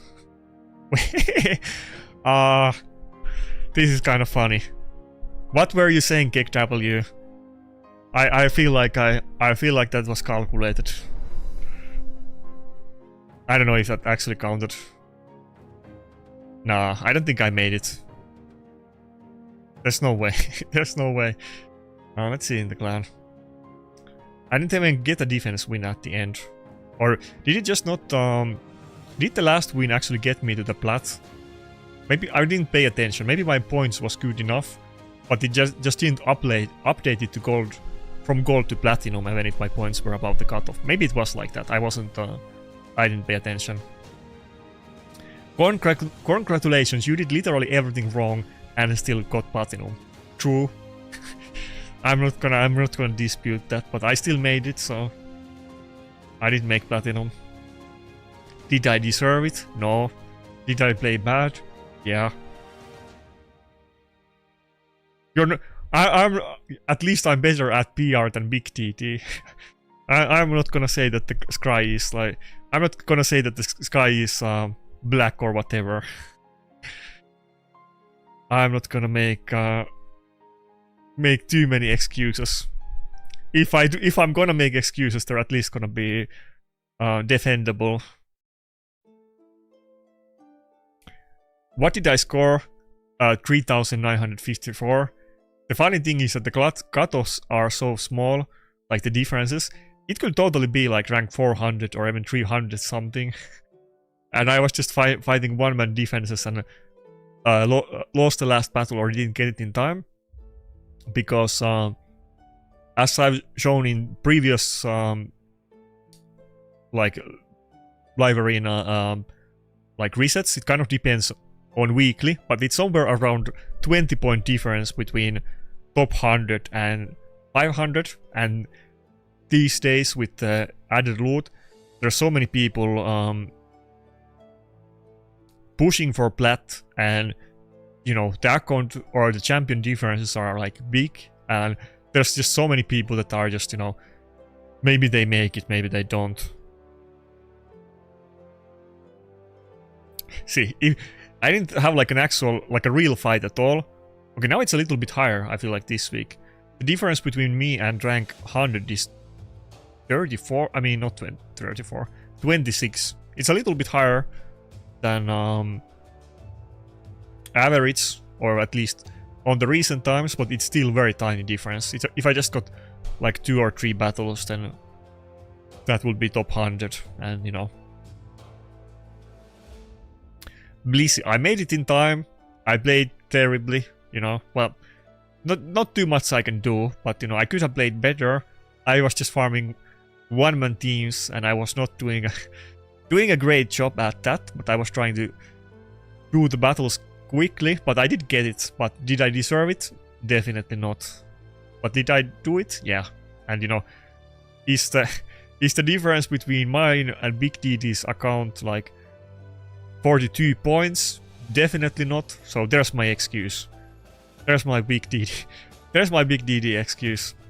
There's definitely more than 42 point differences between our accounts. That's my excuse. Smiley TK has been finishing top, let's say like 30 to 50 like every week recently that I've seen. I don't think I've seen him finish like inside top 20. but he's always quite close to it.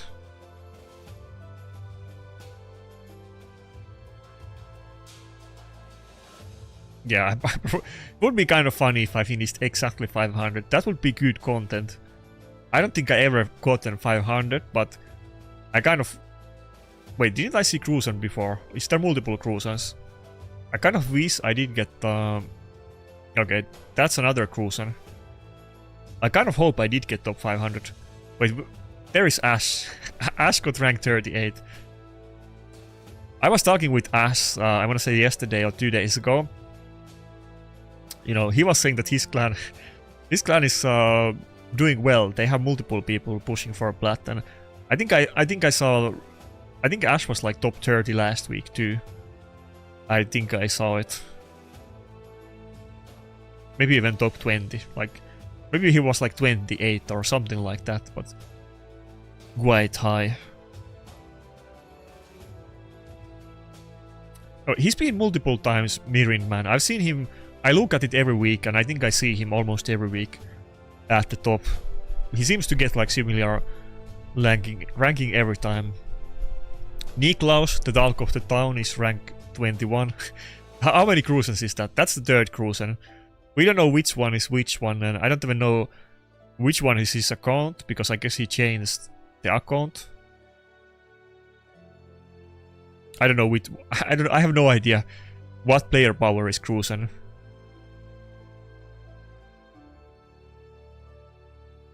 Panda, rank 15. Bog.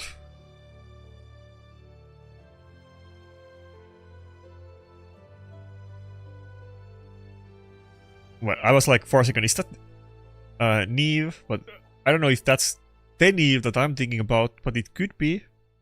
I'm not sure. Did he change his name? Is that the Neve, or is it another Neve? Because I think he's in the same clan, or at least same cluster. It could be Teneve. Grats, I guess. No, this is Teneve. That's another one. Neve has pretty good champions. I fought him against him in live arena quite a few times. I think I lost against him like 3 times in the last day, and I beat him 4 times in the second last day. And I was kind of like, you know, I was like 4-0, and I thought I was gonna dominate him, but I didn't. But he has really good champions. When I fought him first time, I was surprised that I could even win against him, to be honest. I think he has both Theodosia and Galatir and Solanar and Bayek and Niamhe and like everything pretty much.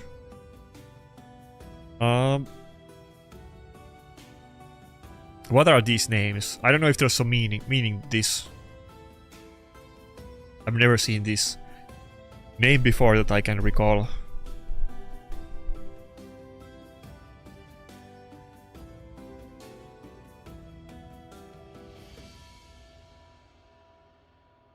Couple people were asking me to chill out with Neve and Panda, and I told them that I'm gonna chill out, so we're gonna leave it at that.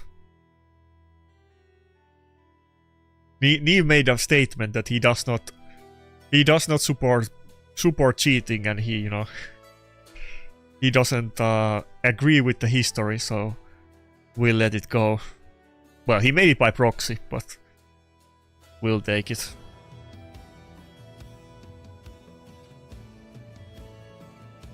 Wait, there's still time to do live arena. Never mind. Let's get back to the business. That was a side quest. Little bit farming of one-man defense teams in between the live arena session. At least we finally got the platinum stat boost.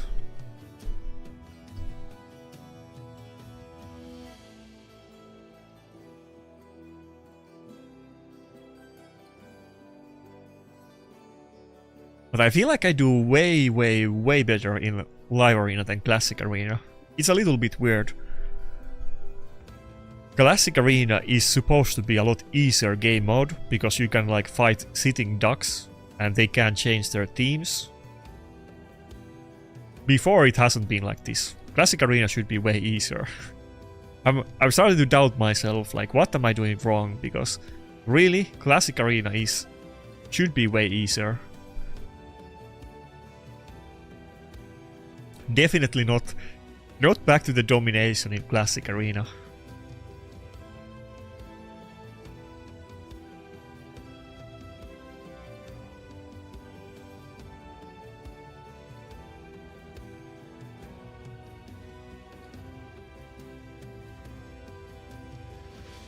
They both live rent-free in my head. You know, you're kind of like forcing me to do the thing that I said that I'm gonna chill out with. You know, there's a reason why I talk about them. Let's talk about Panda. There's a reason why people talk about Panda, and it's not because I hate him, like his personality. I don't know him too well, you know.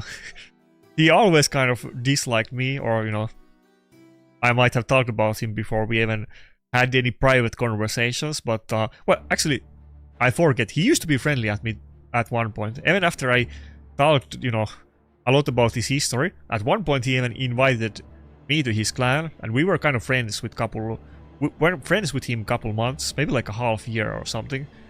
I forgot this because it's a long time ago, but I have multiple friends that, you know, are friends with him. I know people that met Panda in real life, and from what I've heard, he's a really nice guy, and I don't distrust my friends. It's nothing personal. It has nothing to do. It has to do with something else. You can guess what the issue is, but I don't claim to know him super well personally. I know people that do quite well, and I've only heard good things. So there is that. I'm fair and balanced. I think where that saying comes from, I don't know about that, but me, I'm actually trying to be fair and balanced.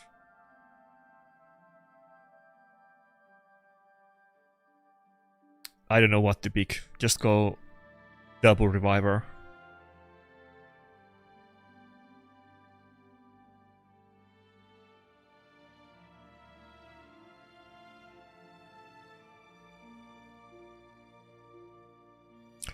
I think if I talked less about Panda, we could be friends, because at one time he was really friendly at me.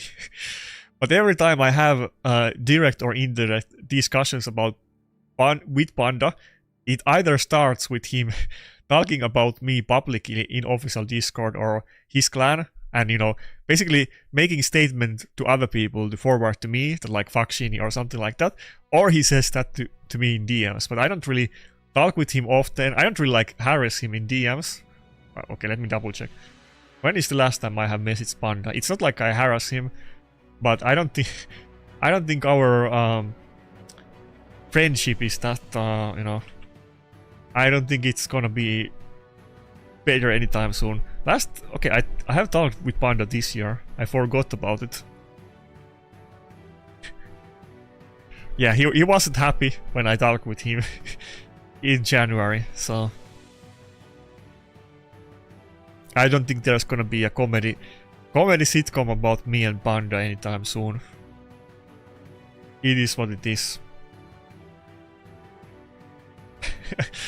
He says some funny stuff. I don't want to leak DMs, but he's very angry at me, and he speaks in a very funny way. Like, I think he speaks good English, so it's just the way he speaks, I guess. But how would I say?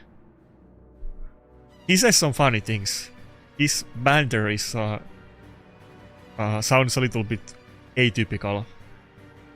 Okay, here's a quote from Panda. Dude, I will fuck you over. He always says things like that when we talk. He's definitely not a subscriber. I think we can assume that.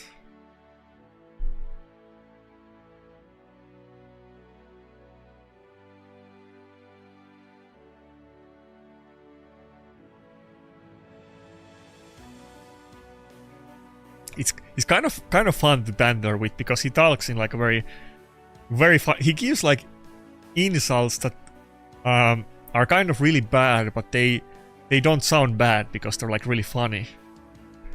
It's kind of, you know, if somebody else said it, I would think that they are being like friendly, but I don't think he is. I think he's being angry, but he says it in a way like I would tell somebody in my Discord to, you know, go fuck themselves or something like that. He kind of speaks in that manner. Panda is not German. I don't wanna say what he is, but I know what he is. And I know he's not English, I'll tell you that much. He's not native English speaker, but he can speak English very well.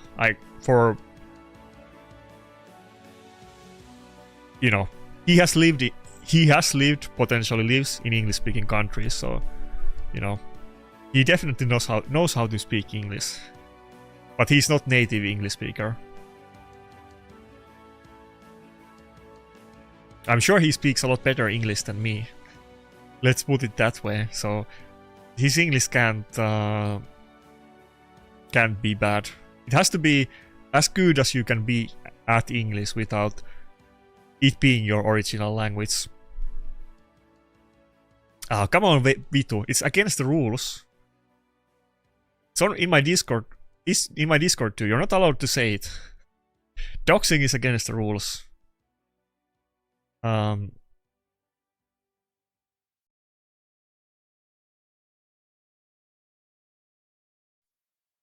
It's public knowledge, but we still don't have to say it.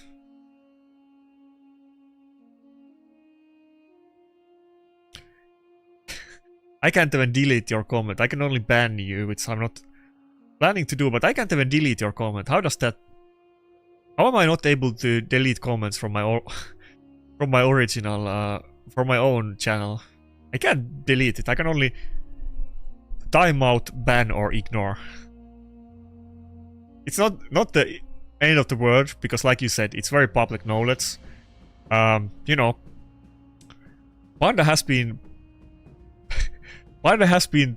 through a little bit tough times, you know. People maybe looked into him a bit too much, so that's why I really don't want to talk about his... That's why I really don't want to dox him, because he's been doxed many times before.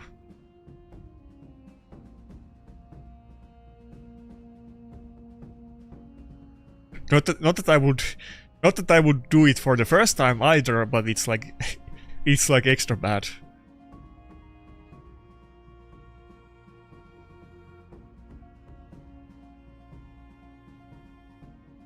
I told this story before, so you know, this is also in some stream before I had, but there's probably multiple instances, but one instance that I can remember is that mad people, and again, I didn't make like a public statements, I wasn't like a whistleblower talking about mad, but I did in the mad Discord, I did literally say publicly that this is fucked up, but people were like, you know, mad people knew about him, knew everything about Panda, like everything.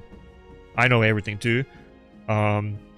Without going into details about any of that, they were like harassing his wives like Instagram. So they took it really far at one point.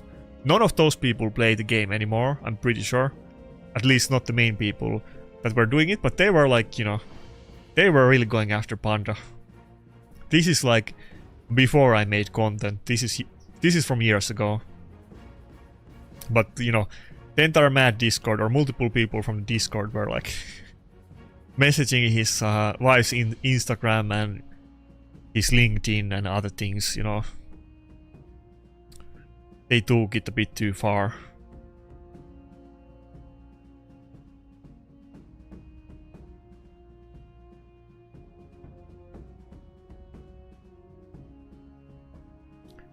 Oh wait, is it Demugen? I thought Mugen quit. Can't be Demugen. Does anyone know if this is the Mugen that I'm thinking about? Okay, let me just message him.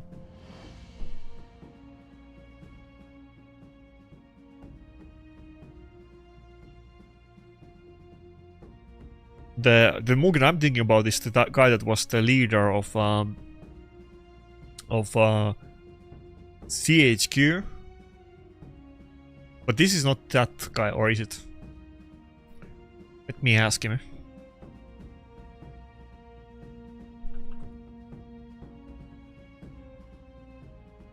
He used to be a content creator a long time ago. I don't think it's him, but he used to be the leader of CHQ.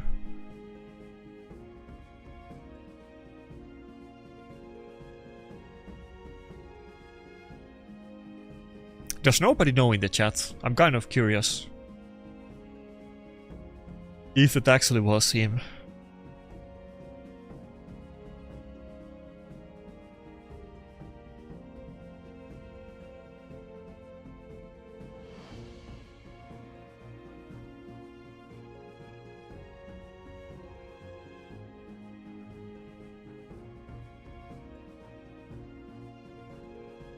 He's not replying. I think he quit raid like a year or two ago.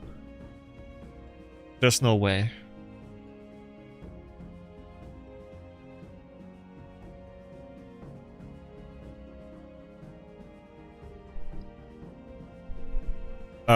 Reprad, I'm answering your comments like a little bit too late, but I didn't see tweets. I think I started pushing maybe like 15 minutes in, but I was maybe like 30 points behind or something like that. And you know, I didn't hit like a single, well, I hit them before, but at the end I didn't hit a single team. I was just hitting one-man defenses, and I originally thought that I still didn't make it. Okay. Theodosia buffs. Leonardo buffs. Hilvi buffs. I don't have Angora, but I think we have to go with Harvest Jack in this battle.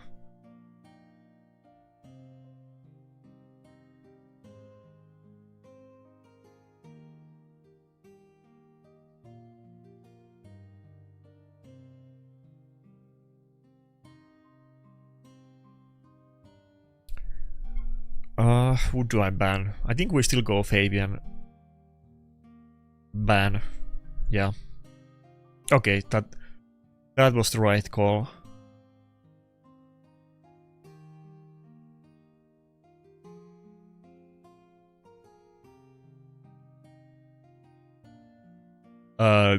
What? Boosty Booster Clan? Which one is that? Wait, Mugen? Are you the Mugen who used to be the leader of CHQ? I think you're a different one, because I messaged that guy in Discord and he didn't say anything. So I assume you're not him. He's a nice guy. I liked him back in the day.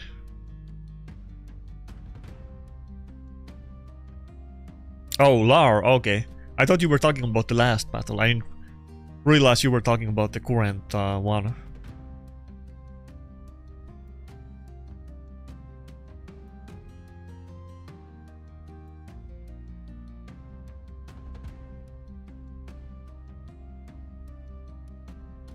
Yeah, there's a guy that used to be content creator. Okay, fuck, no, I didn't land debuffs on anybody.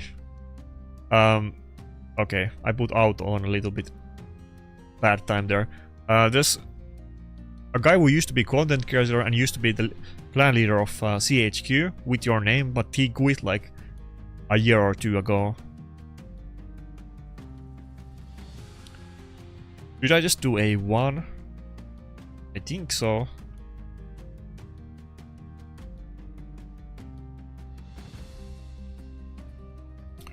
Yeah, that's the part that was confusing me, because I don't think on Discord there's a little bit more to his name than that. But yeah, on tweets I think it's just that. Also, I think he would have had better account. I think he had pretty good. No, that wasn't the chap, but I think he had a really OP account. So I always auto when I have a Jack turn, because he does both of that. He takes 2 turns in a row. Now the other one is on cooldown, so it's a little bit screwed. But I always do it on Jack for that. They don't have immunity.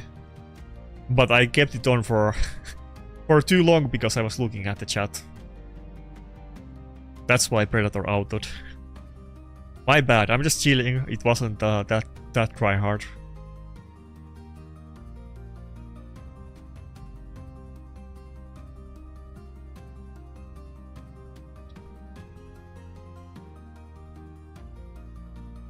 Okay, now it's not looking too good.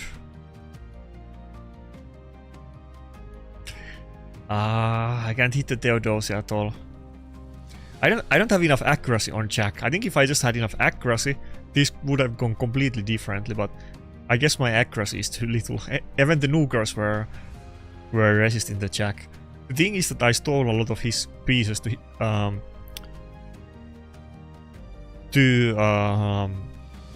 Mavara. So Jack's build is kind of really bad right now, but I still like him, but I guess it's too bad to run. 450 resistance, I mean accuracy. I'm a little bit surprised that even the Nukers were resisting it, but it was the same in the other battles too. We're even running like 5-star boots and everything, so the build is pretty terrible, to be honest. Except the shield. The shield is the only good piece, but I got the better one for Mavara with Chaosaur a couple days ago.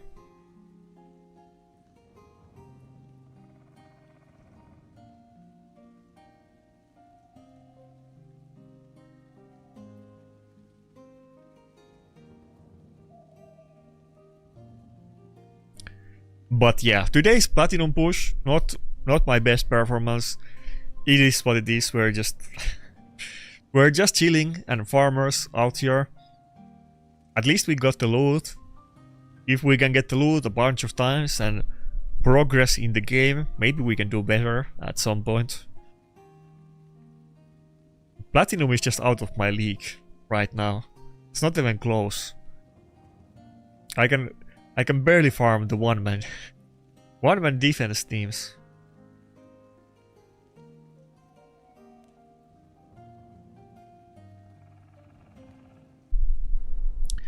Do I have accuracy relic on Jack?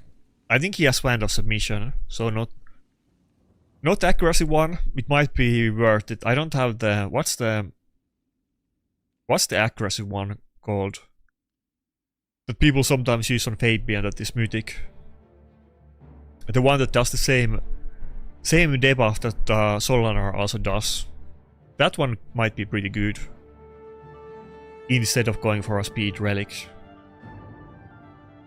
Especially since Jack is in Mercurial, I don't think Wand of Submission is that OP.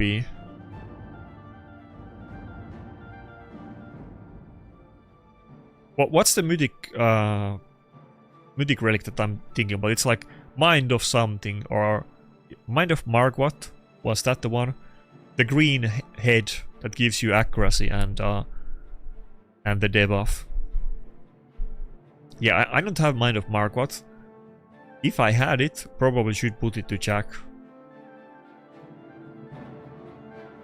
Because I still kind of think Jack is good. I like Jack, but for now, Mavara got all of the good Mercurial, and Jack's accessories are really bad as well. Not just the other items.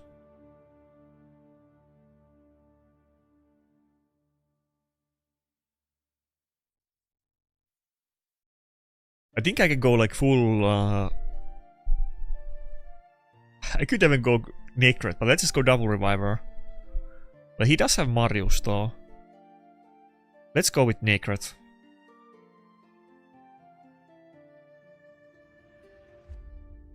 Doesn't let me pick.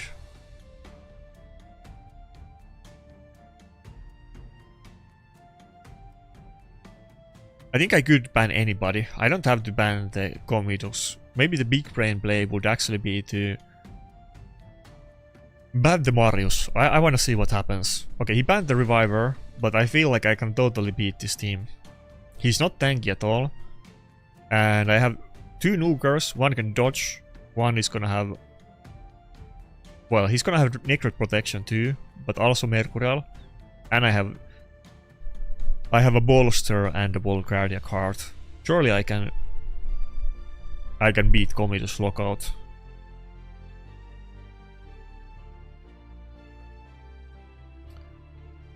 I do play Galleus, but I feel like out of my default picks, I pick Galleus to counter specific things if I need it against like Niamhe or something, but I don't really pick Galleus like in the...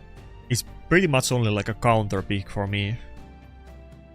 I could pick it, but my Carlos is not in Mercurial, so I either need to go first or use Necret, and I don't usually use Buff Tripper, so I think my teams just are not good with Carlos.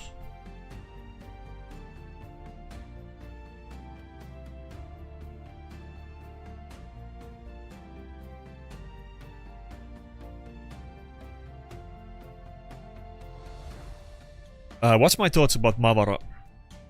I think Mavara is really good. I think I feel like I should stop saying it because I kind of said it a couple times to rage bait, but I actually think so. I think Mavara is better than Hilvi right now in the current meta. I don't think it's even close. I think Mavara is maybe the best non-mythic reviver. Like, who would be better? I think it's the best non-mythic reviver actually.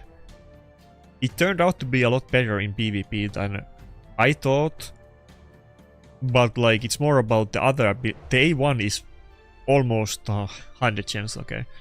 The A1 is almost not relevant in PvP. She only does it like the fervor, you know, ally attack with A1. It's gonna, your champions with the buff are gonna get buff stripped or die or take multiple turns. You're never gonna spam A1 enough to get those ally attacks going on. Maybe once in a new moon, but it's not relevant. But the other abilities are really good. Every time she does A2, she's gonna heal everybody to full. If she does the A3, you can cock single target nukers, because she's gonna put unkillable on herself and wail on others. And there's a lot more champions that can ignore block damage than unkillable. And both of the abilities are 2-turn cooldown. I mean 3-turn cooldown, not 2 turns. And the passive is really good. She basically has 2 passives. Both of them proc all the time and are really good. The turn meter boosting passive will proc out of buffs that enemy places at the start of the battle. So you can even use Mavara as a counter against teams with champions like Necret or that do a lot of buffs. She can cut into teams. You can use it as a speed team counter. The passive is gonna heal a lot. She just kind of does a lot with her kit, to be honest. Obviously Theodosia is way better, but outside of like mythics, she's really good.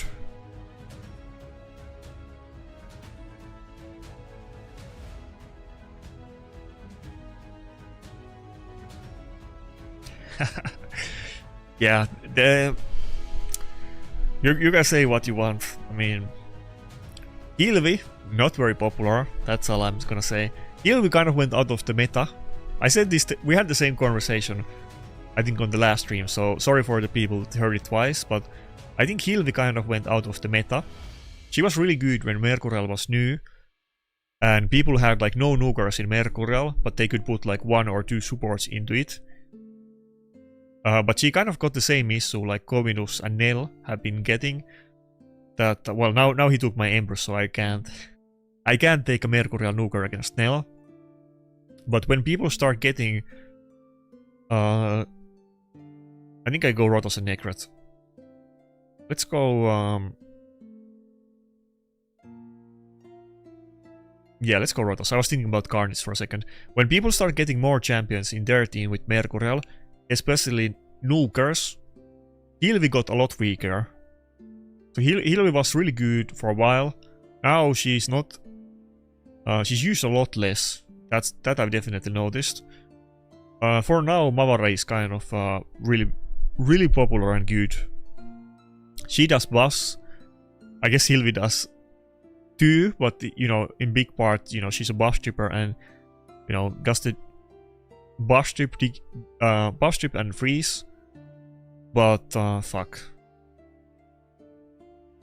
I kind of have to ban the nail. If I can survive, I can kill this team without crits. Oh, he didn't ban Rotos. I think right now, assuming that you're in Mercurial, and enemies in Mercurial, and everybody's spamming the meta champions, I think Mavara is a lot better than Hilvi, but obviously it depends on the picks and the battle and so on. Also, Mavara just happens to be really good synergy with my 2 main nukers, Rotos and Predator. Rotos passive benefits a lot if you get heals, and Mavara is just gonna heal team both with passive out of her turn and with the A2, basically everybody to full usually, and then Predator gets the whale. So I feel like it's both more meta right now and also happens to synergize with my champions. Also, one thing about what KekW just said, Ilvi is Force Affinity, Mavara is, like you just saw, Magic Affinity, which means that she has a good 30% chance to resist lockout, because the two main lockouts that you really see is gonna be Grixia and Fabian. Both of them are Spirit Affinity. I often pick like Protoss and Donatello in big part for that reason. And she happens to be able to do it as well, so kind of multiple things aligned together. It's not just about Hilvis and Mavara's kit, but it's about the meta and the current meta champions and builds, and I feel like Mavara is pretty good right now.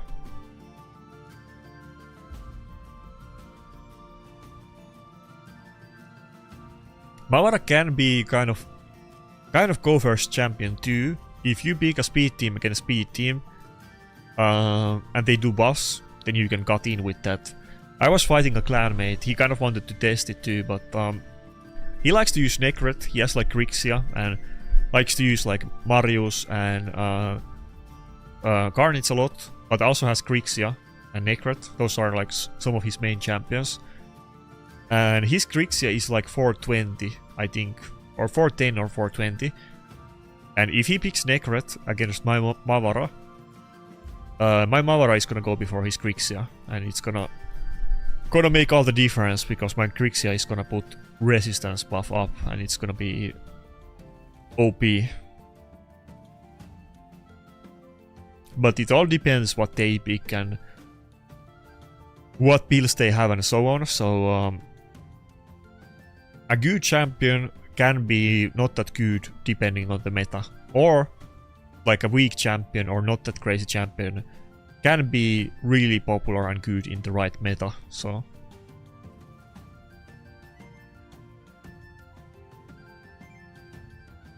when Hilvi skip becomes copium, when Hilvi skip copium becomes a lifestyle. True.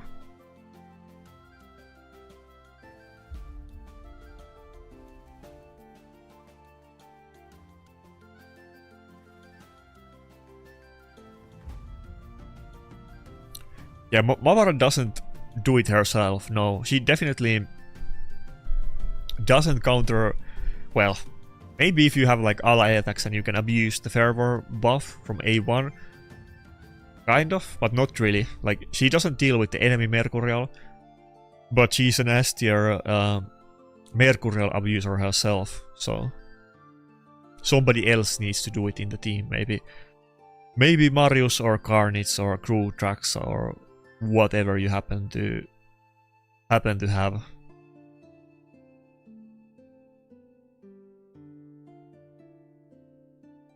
This kind of looks like a Rotos battle. I think we go with double Reviver.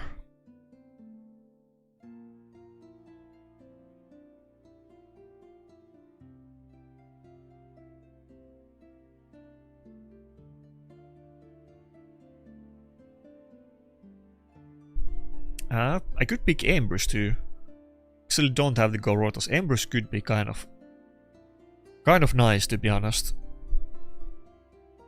The set makes all the difference. If I didn't have Ambrose in Mercurial, I wouldn't even have thought about picking him in this battle, but probably it's better to pick Ambrose than Rotos now.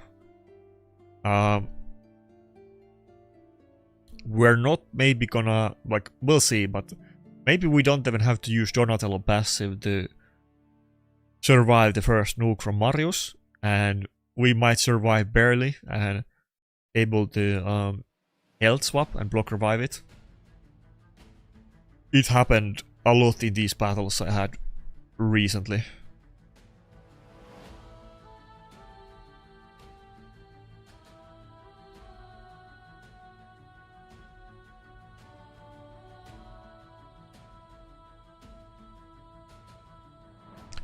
Hilvi is good.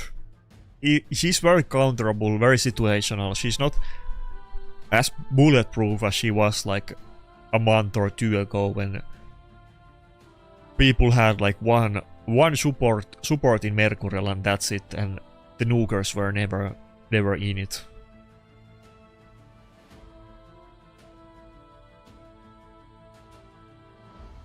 I don't know if I have enough damage to kill it with A1. I feel like I'm not gonna. I'm just gonna do A2. Yeah. A2 barely killed the Marius there actually. I don't think I would have gotten it with the A1. By the way, here's an example of one of the issues with Maura. So we do A2, equalizes the health of all allies to the level of the highest one, but she's not gonna get healed to full now because she's in Mercurial.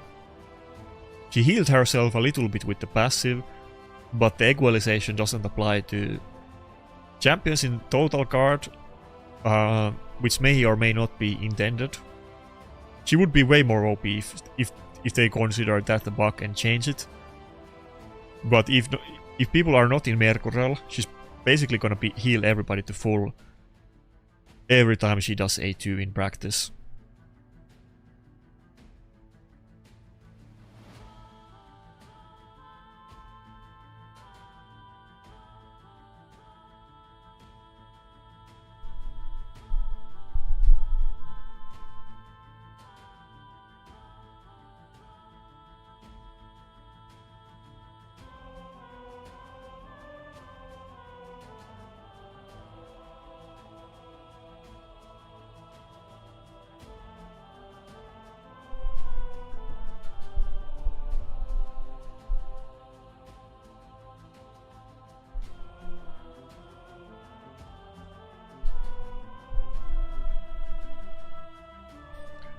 You bought Hilvi Soul. It's not the worst soul to get, but I don't think it's gonna be like as long lasting as, let's say, 6-star Marius or Fabian.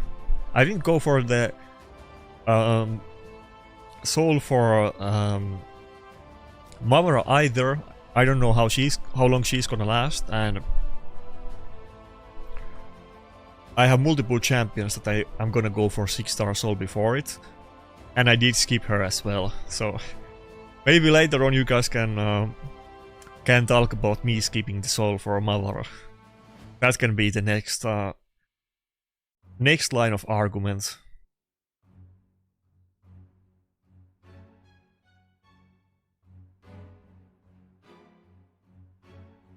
Maybe Galleos could actually be kind of okay on this battle. Well, Angora would be too. Let's just go with Angora. I think I actually go... Let's go the Mariban, so he has only one nuker. This team looks like it could have a lot of Mercurial. Both of the nukers and Hilvi potentially are in 9-piece, which is not great for Rotos, which is why I banned one of the nukers to maybe give me a little bit of breathing room.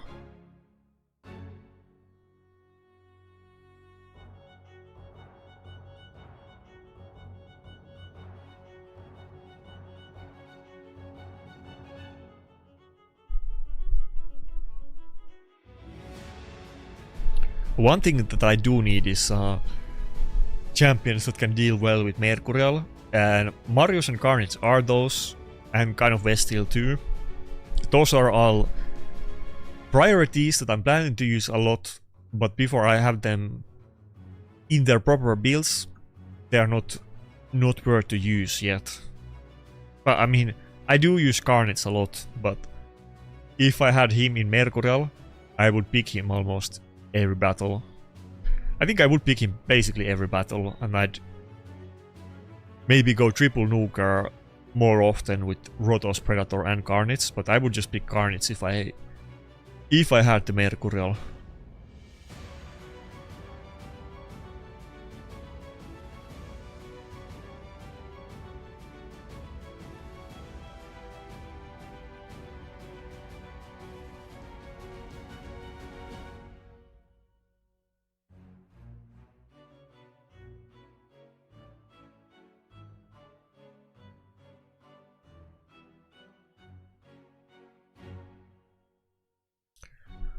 I did go for Maria, but I accidentally missed one Gear Hunters event by 20 points, and there was no events that you could skip for Maria Fusion, so I didn't get her, but I wasn't trying to skip her. I just missed her by a fumble, so I thought I completed the event, but I guess I need to do like one more dungeon run, so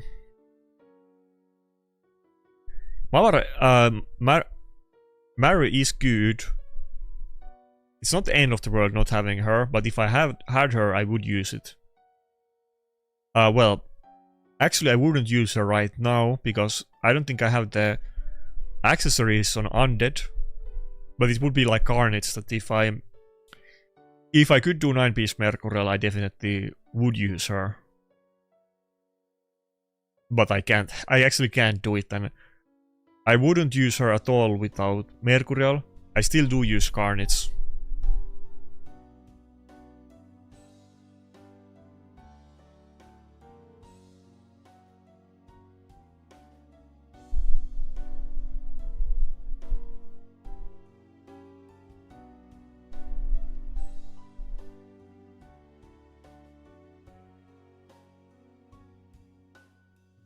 Is my camera a little bit bad angle? Not angle, but it's a little bit tilted.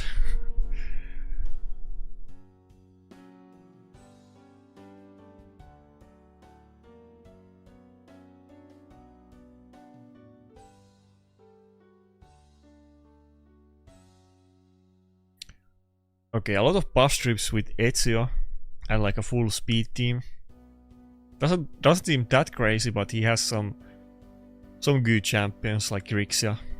Mainly Grixia.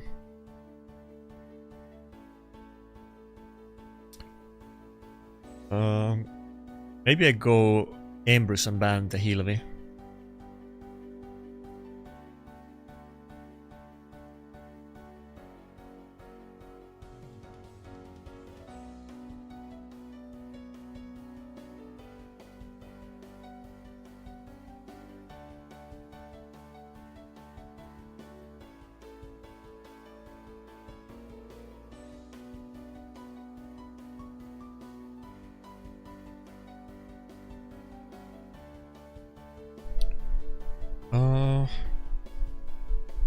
I think I go Hilvi ban. She's the one with the block damage. Yeah.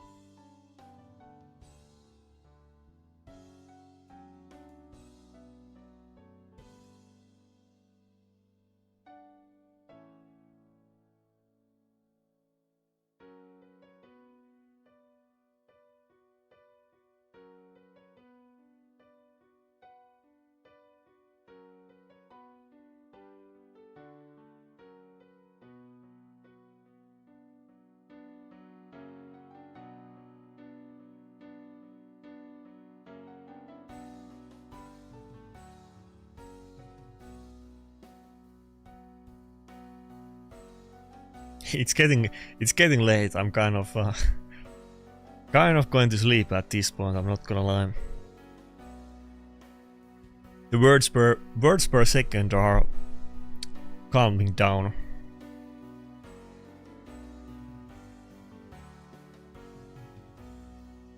I have seen Dogron picked couple times. I guess you probably know about it, TheFatRat. One time I banned Dogron just because it was turn meter boost and people were roasting me in the chat. I'm pretty sure I won that battle. I think, maybe. But I did ban it. And people didn't respect it.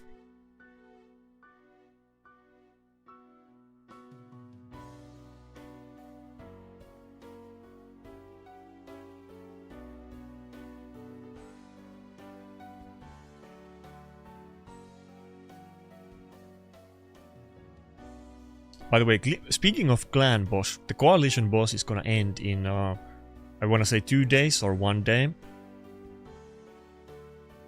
So if you forgot about it, it's maybe time to... oh fuck. Maybe time to look into it again. Okay, look pretty bad. Okay, I survived it, but it looks really bad actually. I'm just gonna die to the poisons, right? Yeah, there's no way. I'm like rank 2 in my coalition. Something, not that. Wrong one, this one. I'm rank 2, 1 day 13 hours left. Maybe tomorrow is time to try hard this a little bit. I know this guy, I was rank 1 for like almost the entire thing. And I noticed that this guy is now rank 1 and he got a big key with Mavara, so I need to try my my coalition boss also with Mavara. This is what I was running. We have almost the same team, but I guess I have Firol and he doesn't have it, and he has Mad Hatter, and I don't have that one, but we're basically running the same team. I will run it again with Mavara and hope that I can get Mythic Fragments. My groups are generally quite weak, because I'm weak, so people always say that, bro, you're like, my Bayek summoning event, the guy won it with 10,000 points in my event, so I don't usually win events, I don't go for the wins, and I need to pay attention to them, because sometimes I could get some nice loot. Which I'm gonna try now, but this is not even that nice loot, but you know, 50 mythic fragments is not nothing, but I don't think there's anything even interesting on those specific ones like that. I don't need anything from the default mythics, and I don't think any of the mythics from those fragments, whatever they're called, the season, I don't think those are OP, because one was and it got nerfed, and the other one is like okay, so there's nothing crazy to be gained from it.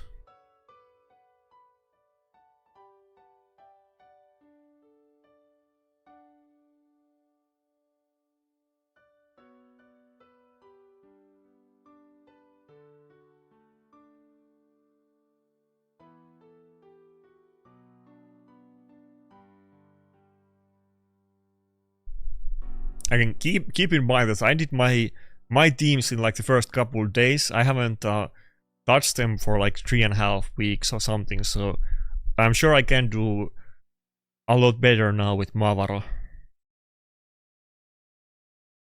But on some of the other factions, or maybe all of them, I can't really improve. But the first boss where you can use anything, I'm sure I can do a lot better on that one.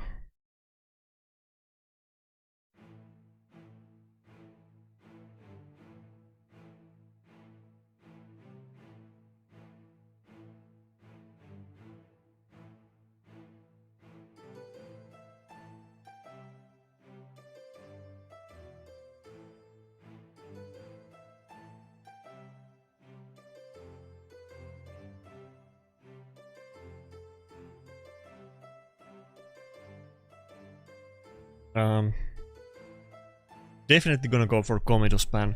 I should have gone for Ankara, I guess, and not Necret. I mean, okay, here I could go Gallows. Here Gallows could kind of make sense. Ember's gonna still be quite bad for Gallows, but maybe this is good enough.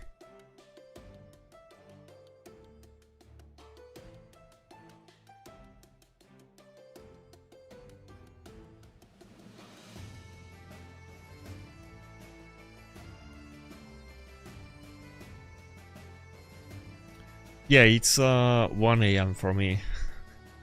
Exactly.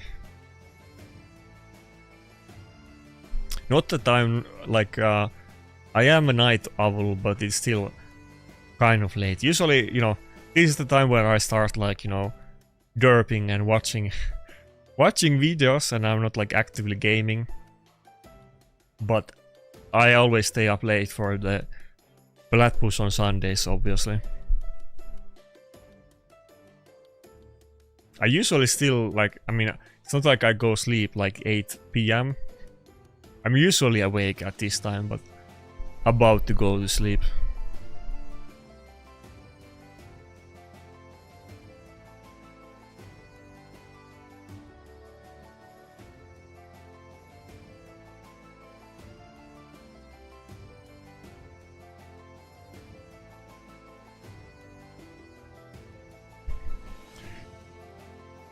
Okay, now you're not even doing Shredder Wars, you're just, you know, you're just fighting. It's not even for a good or a mean cause, it's just fighting.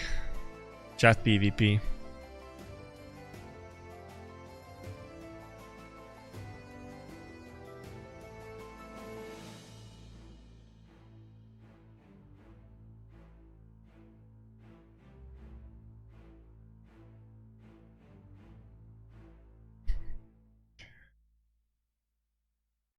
Okay, well, save that for tomorrow. Save that for Big DD. He kind of earned it. I'm not gonna lie. I don't know him personally at all. You know, he's gonna get a little bit roasting from multiple people.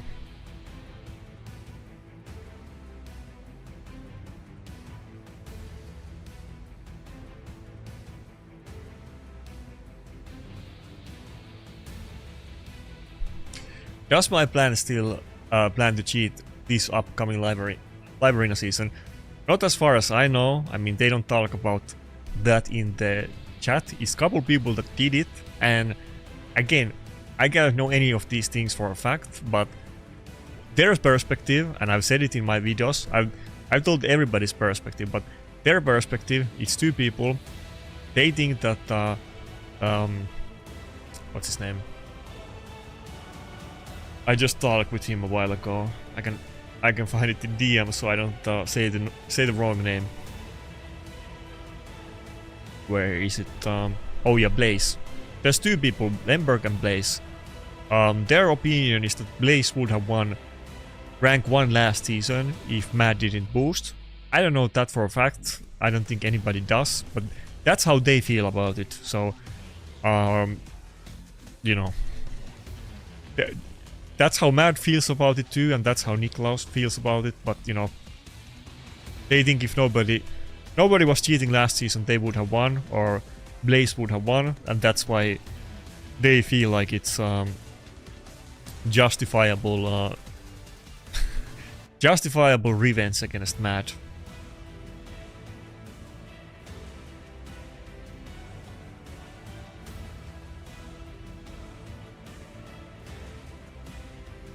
I don't know, you don't know, you know.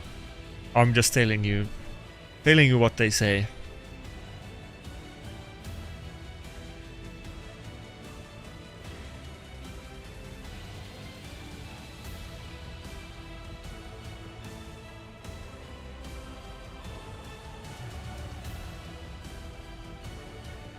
He's going to show off his developing guns. Honestly, can I not just not use a shirt, you know? I'm just using a shirt, it's one of my shirts. This is the warmest day of the year so far. It was 14 degrees. It was the first time that I went to the shop without like, what do you call it? Without like a jacket or a sweater or anything like that. Just with a t-shirt. Not with this one, with different one. But it's kind of hot. That's why I'm using it. Also, I was lifting, so, you know, it makes sense in that, but, you know. I'm not using it specifically for stream, I swear. I was using it yesterday too. Wasn't, you know. If anything, if I changed my shirt for the stream, just so that people would not make contents about the shirt, then I would have been like dressing up for the stream. I did not do that. I'm just how I was naturally. You can believe me or not, but that's what you're gonna get.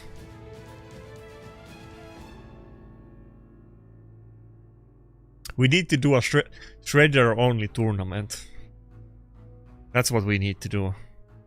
Either you use Shredder or you use Fatalis. Those should be the rules.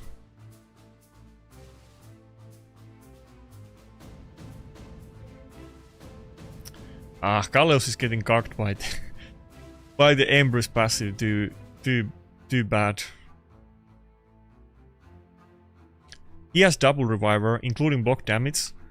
I have just one one reviver. I don't know how I can do this. How can I kill the other people?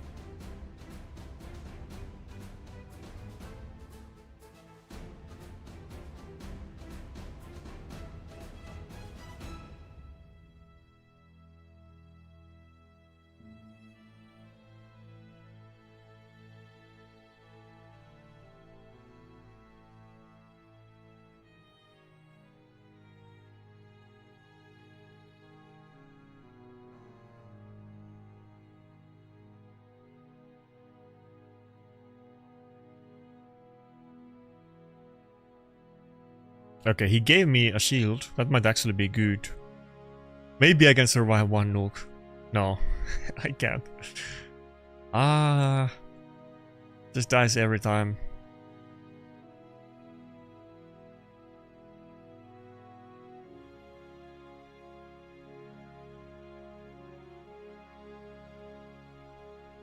Okay, we got the Arbiter.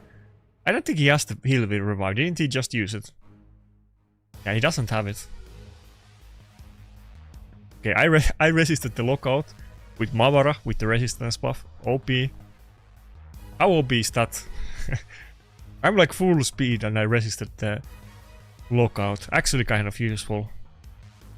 Granted, this wouldn't happen at the start of the battle, but we'll take it. And it's a level 99 account with Arbiter on the team, but at least I won.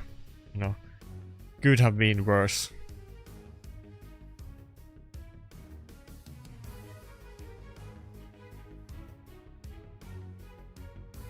Okay, I'll take it.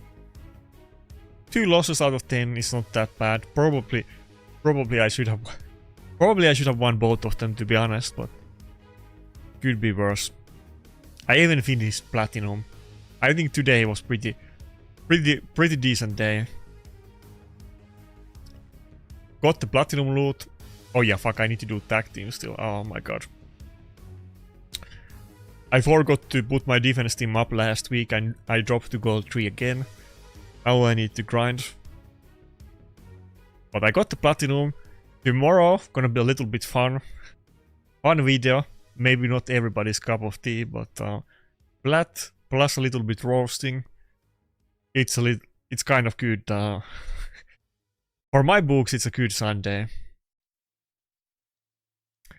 I really hope I get exactly rank 500 and nothing higher than that. I would use the screenshot on content if I do get it. Yeah, I'm farming the level 90s and, you know, low levels and new free to play players in the game. 99, 97, 98. Half of the people I fought were not even level 100, to be fair.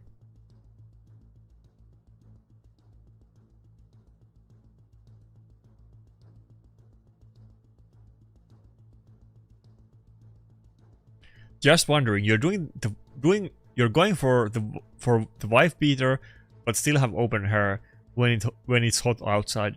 The open hair needs to go first with me, otherwise it feels like my brain stem's getting cooked. Well, it wasn't that hot, like I said, it was 14. It was hot enough that I could go with the shirt. Not like actually hot. If it was actually hot, I would put my... You guys don't see it. I think I might have given wrong impression on my videos. Like, I don't always have my like hair out. I usually have it when I'm like chilling, and I do have it quite often when I go outside. But I pretty often like to put my hair as like a Japanese bun, whatever you call it. I usually put it like that because my hair is so long that many of the other ways that you put your hair, they don't work with my with my hair. It's too long, but I can do a Japanese bun. I put those pretty often. If I'm gonna do like sports or something like that, then it's gonna get into the way or it's really hot.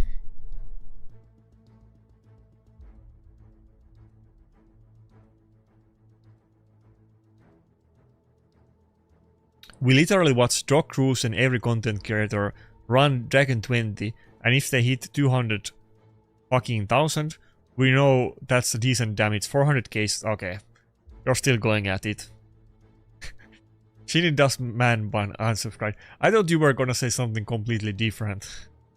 You were just continuing that. Anyway, I'm gonna end the stream there. It's late. I still need to grind a little bit, but I'm just gonna... I'm gonna do it while I start sleeping. So, thanks for coming. Tune in for tomorrow's drama video and see ya.